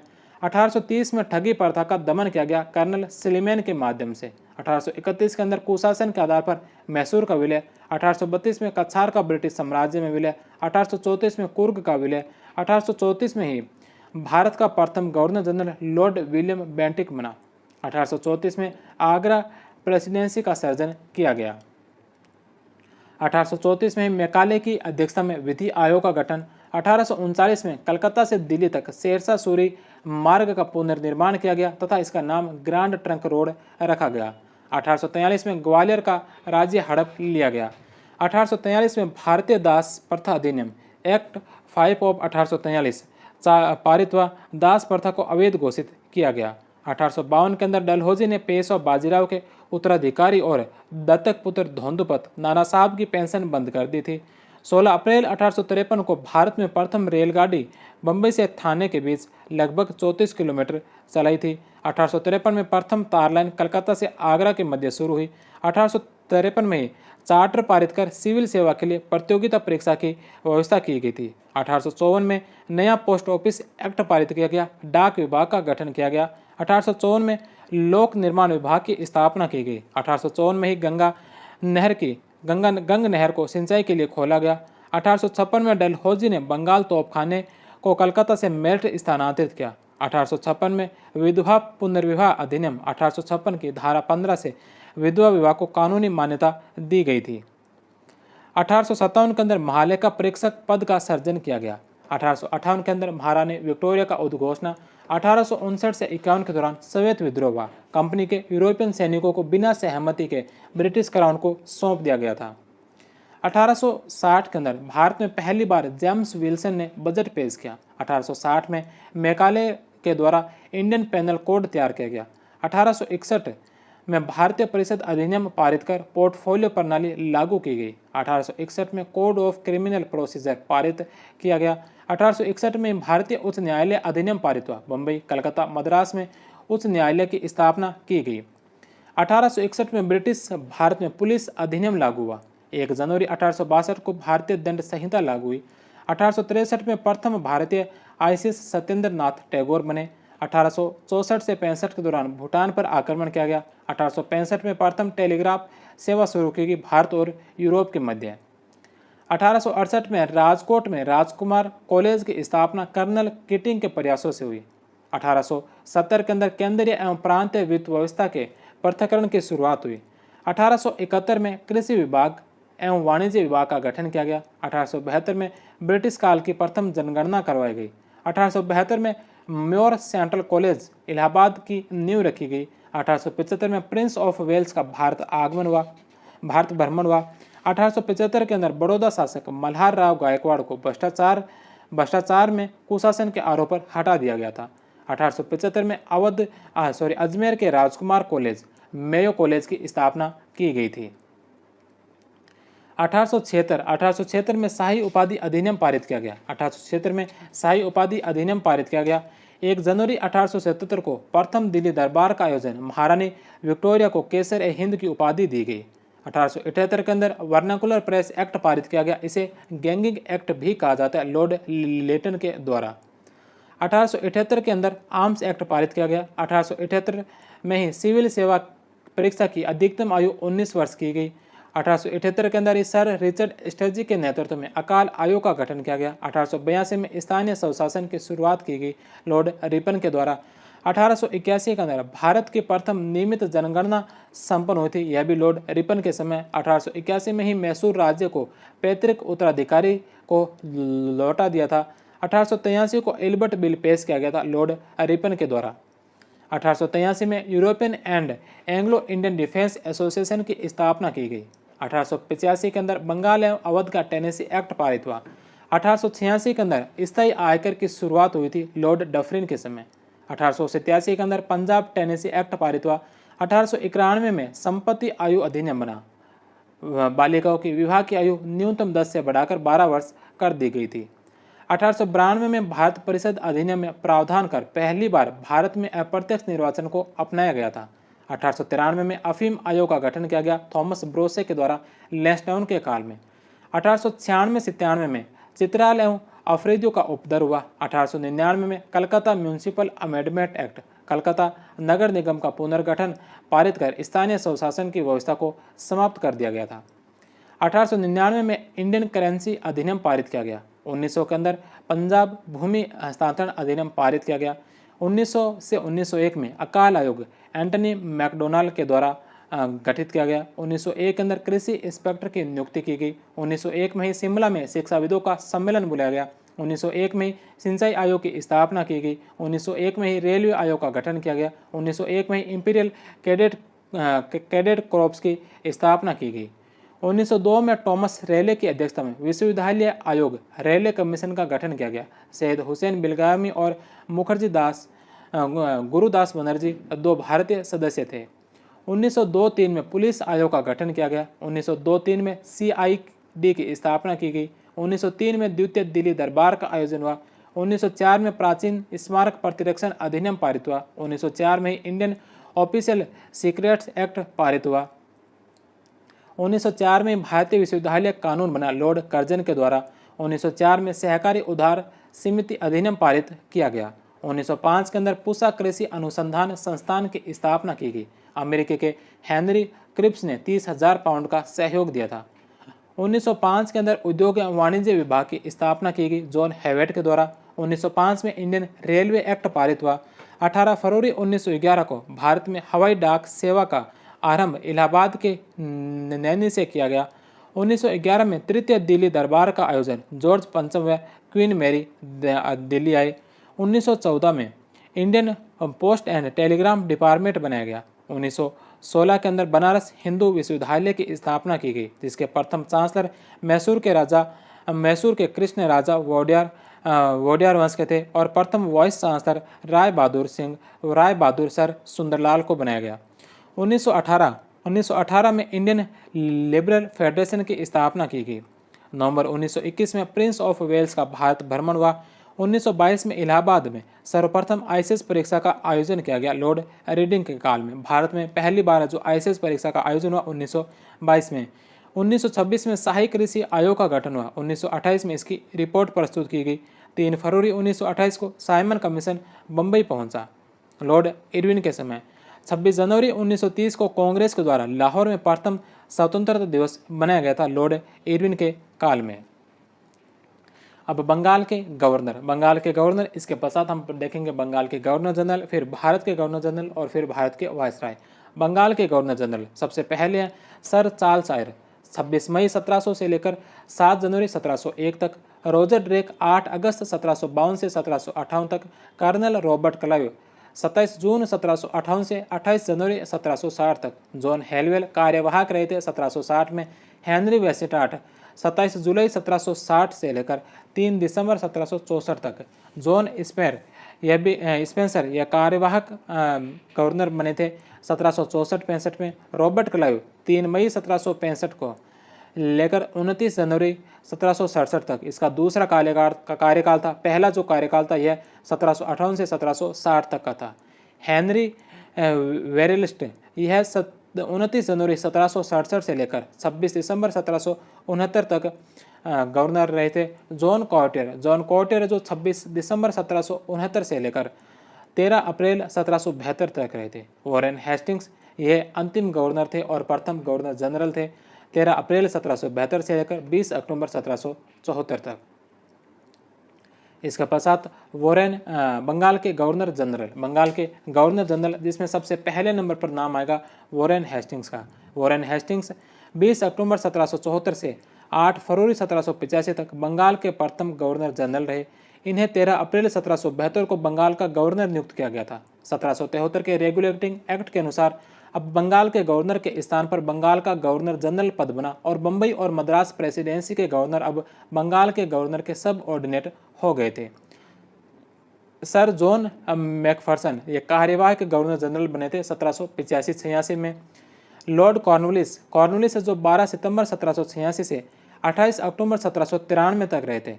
अर्ल ऑफ कॉर्नवालिस का मूल नाम चार्ल्स कॉर्नवालिस था। सर जॉन शोर 28 अक्टूबर 1793 से 17 मार्च 1798 तक। सर अल्यूड क्लार्क कार्यवाहक गवर्नर जनरल बने थे 1798 में। लॉर्ड वेलेस्ली 18 मई 1798 से लेकर 30 जुलाई 1805 तक। रिचर्ड वेलेस्ली जिन्हें कहा जाता है को लॉर्ड कॉर्नवालिस 30 जुलाई 1805 से लेकर 10 अक्टूबर 1805 तक इनका दूसरा कार्यकाल था। पद पर रहते हुए इनकी मृत्यु हो गई थी। सर जॉर्ज बोल्डो यह भी कार्यवाहक गवर्नर जनरल बने थे 1805 से लेकर 7 तक। लॉर्ड मिंटो 31 जुलाई 1807 से लेकर 4 अक्टूबर 1813 तक। गिलबर्ट एलियट इनका पूरा नाम था, पहले earl of Minto. Lord Hastings 4 अक्टूबर 1813 से लेकर 13 जनवरी 1823 तक। फ्रांसीसी हेस्टिंग्स इनका नाम था। जॉन एडम कार्यवाहक बने 1823 के अंदर। लॉर्ड एमहर्स्ट 1 अगस्त 1823 से लेकर 13 मार्च 1828 तक। विलियम वंडवर्थ वेले ये कार्यवाहक बने थे 1823 में। और लॉर्ड विलियम बेंटिक जो अंतिम बंगाल के अंतिम गवर्नर जनरल थे 4 जुलाई 1828 से लेकर 14 नवंबर 1834 तक। इसके पश्चात बंगाल के गवर्नर जनरल को भारत का गवर्नर जनरल पद दे दिया था। भारत के governor general Lord William Bentinck 14 नवंबर 1834 से लेकर 20 मार्च 1835 तक। 1833 के चार्टर के द्वारा भारत के गवर्नर जनरल का पद शुरू हुआ। बंगाल के गवर्नर जनरल को अब भारत का गवर्नर जनरल बना दिया था। सर चार्ल्स मैटकॉफ कार्यवाहक 1835-36।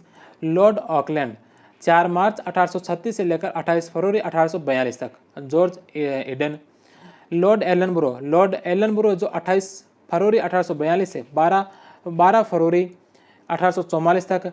विलियम विल्बरफॉर्स बर्ड जो कार्यवाहक भारत के गवर्नर जनरल रहे थे 1844 के अंदर। इसके पश्चात सर हेनरी हॉर्डिंग 23 जुलाई 1844 से लेकर 12 जनवरी 1848 तक। लॉर्ड डलहौजी जो 12 जनवरी 1848 से लेकर 29 फरवरी 1856 तक। इसके पश्चात लॉर्ड कैनिंग जो भारत के अंतिम गवर्नर जनरल थे 29 फरवरी 1856 से लेकर 1 नवंबर 1858 तक रहे थे। चार्ल्स कैनिंग इनके पश्चात जो भारत के गवर्नर जनरल को अब भारत के वायसराय का पद दिया गया। भारत का शासन कंपनी के हाथों से निकलकर ब्रिटिश क्राउन के अंतर्गत आ गया और भारत के गवर्नर जनरल को भारत का वायसराय बनाया गया। भारत का अंतिम गवर्नर जनरल लॉर्ड कैनिंग को ही भारत का पहला वायसराय बनाया गया था। लॉर्ड कैनिंग आदमी वही रहा था, सिर्फ पद का नाम चेंज हुआ था। गवर्नर जनरल से अब वो वायसराय कहलाने लगा। वायसराय के इसके पास पद रहा था 1 नवंबर 1858 से लेकर 12 मार्च 1862 तक। लॉर्ड एल्गिन ने जो 12 मार्च 1862 से लेकर 21 नवंबर 1863 तक। रॉबर्ट नेपियर कार्यवाहक रहे थे 21 नवंबर 1863 से लेकर 3 दिसंबर 1863 तक। विलियम डी डेनिसन ये भी कार्यवाहक रहे थे 2 दिसंबर 1863 से लेकर 12 जनवरी 1864 तक। सर जॉन लॉरेंस 12 जनवरी 1864 से लेकर 12 जनवरी 1869 तक। लॉर्ड मेयो 12 जनवरी 1869 से 9 फरवरी 1872 तक। सर जॉन स्टेची यह भी कार्यवाहक रहे थे 9 फरवरी 1872 से लेकर 23 फरवरी 1872 तक। लॉर्ड नेपियर यह भी कार्यवाहक रहे 23 फरवरी 1872 से लेकर 3 मई 1872 तक। लॉर्ड नॉर्थब्रुक 3 मई 1872 से लेकर 12 अप्रैल 1876 तक। लॉर्ड लेटन 12 अप्रैल 1876 से 8 जून 1880 तक। लॉर्ड रिपन 8 जून 1880 से लेकर 13 दिसंबर 1884 तक। लॉर्ड डफरिन 13 दिसंबर 1884 से 10 दिसंबर 1884। लॉर्ड लैंसडाउन 10 दिसंबर 1888 से लेकर 27 जनवरी 1894। लॉर्ड एल्गिन 27 जनवरी 1894 से लेकर 6 जनवरी 1899। लॉर्ड कर्जन जो 6 जनवरी 1899 से लेकर 30 अप्रैल 1904 तक। लॉर्ड एम्प्ट हिल यह कार्यवाहक वायसराय रहे थे अप्रैल 1904 से दिसंबर 1904 तक। लॉर्ड कर्जन 13 दिसंबर 1904 से 18 नवंबर 1905 तक। लॉर्ड मिंटो 18 नवंबर 1905 से लेकर 23 नवंबर 1910 तक। लॉर्ड हॉर्डिंग 23 नवंबर 1910 से लेकर 4 अप्रैल 1916 तक। लॉर्ड चैम्सफोर्ड 4 अप्रैल 1916 से लेकर 2 अप्रैल 1921 तक। लॉर्ड रीडिंग 2 अप्रैल 1921 से लेकर 3 अप्रैल 1926 तक। लॉर्ड इरविन 3 अप्रैल 1926 से लेकर 18 अप्रैल 1931 तक। लॉर्ड विलिंगटन 18 अप्रैल 1931 से लेकर 18 अप्रैल 1936 तक। लॉर्ड लिथगो 18 अप्रैल 1936 से लेकर 1 अक्टूबर 1943 तक। लॉर्ड वेवेल 19 अक्टूबर 1943 से लेकर 21 फरवरी 1947 तक। और सबसे अंतिम वायसराय थे लॉर्ड माउंटबेटन 21 फरवरी 1947 से लेकर 15 अगस्त 1947 तक। लुइस माउंटबेटन 15 अगस्त 1947 के बाद वायसराय पद समाप्त हो गया। वह सिर्फ गवर्नर जनरल कहा जाने लगा। 26 जनवरी 1950 को संविधान लागू होते ही यह पद भी समाप्त हो गया था। स्वतंत्र भारत के गवर्नर जनरल 2 ही गवर्नर जनरल रहे थे, एक लॉर्ड माउंटबेटन जो 15 अगस्त 1947 से लेकर 21 जून 1948 तक रहे थे, और दूसरे गवर्नर जनरल रहे थे सी राजगोपालाचारी, और यह पहले भारतीय गवर्नर जनरल थे 21 जून 1948 से लेकर 26 जनवरी 1950 तक। 26 जनवरी 1950 को संविधान लागू होने के साथ ही इस पद को समाप्त कर दिया गया था। तो इसी के साथ ही आज का यह चैप्टर गवर्नर जनरल और वायसराय का यहीं पर समाप्त होता है। इसके पश्चात कल हम 17 नंबर चैप्टर पढ़ेंगे। 17 नंबर चैप्टर जो रहने वाला भारतीय राष्ट्रीय कांग्रेस INC, भारतीय राष्ट्रीय कांग्रेस के अधिवेशन और कांग्रेस की गतिविधियां, इनसे संबंधित कल का एक चैप्टर रहेगा। तो मिलते हैं कल की क्लास में, तब तक आप सभी का बहुत बहुत धन्यवाद। जय हिंद, वंदे मातरम।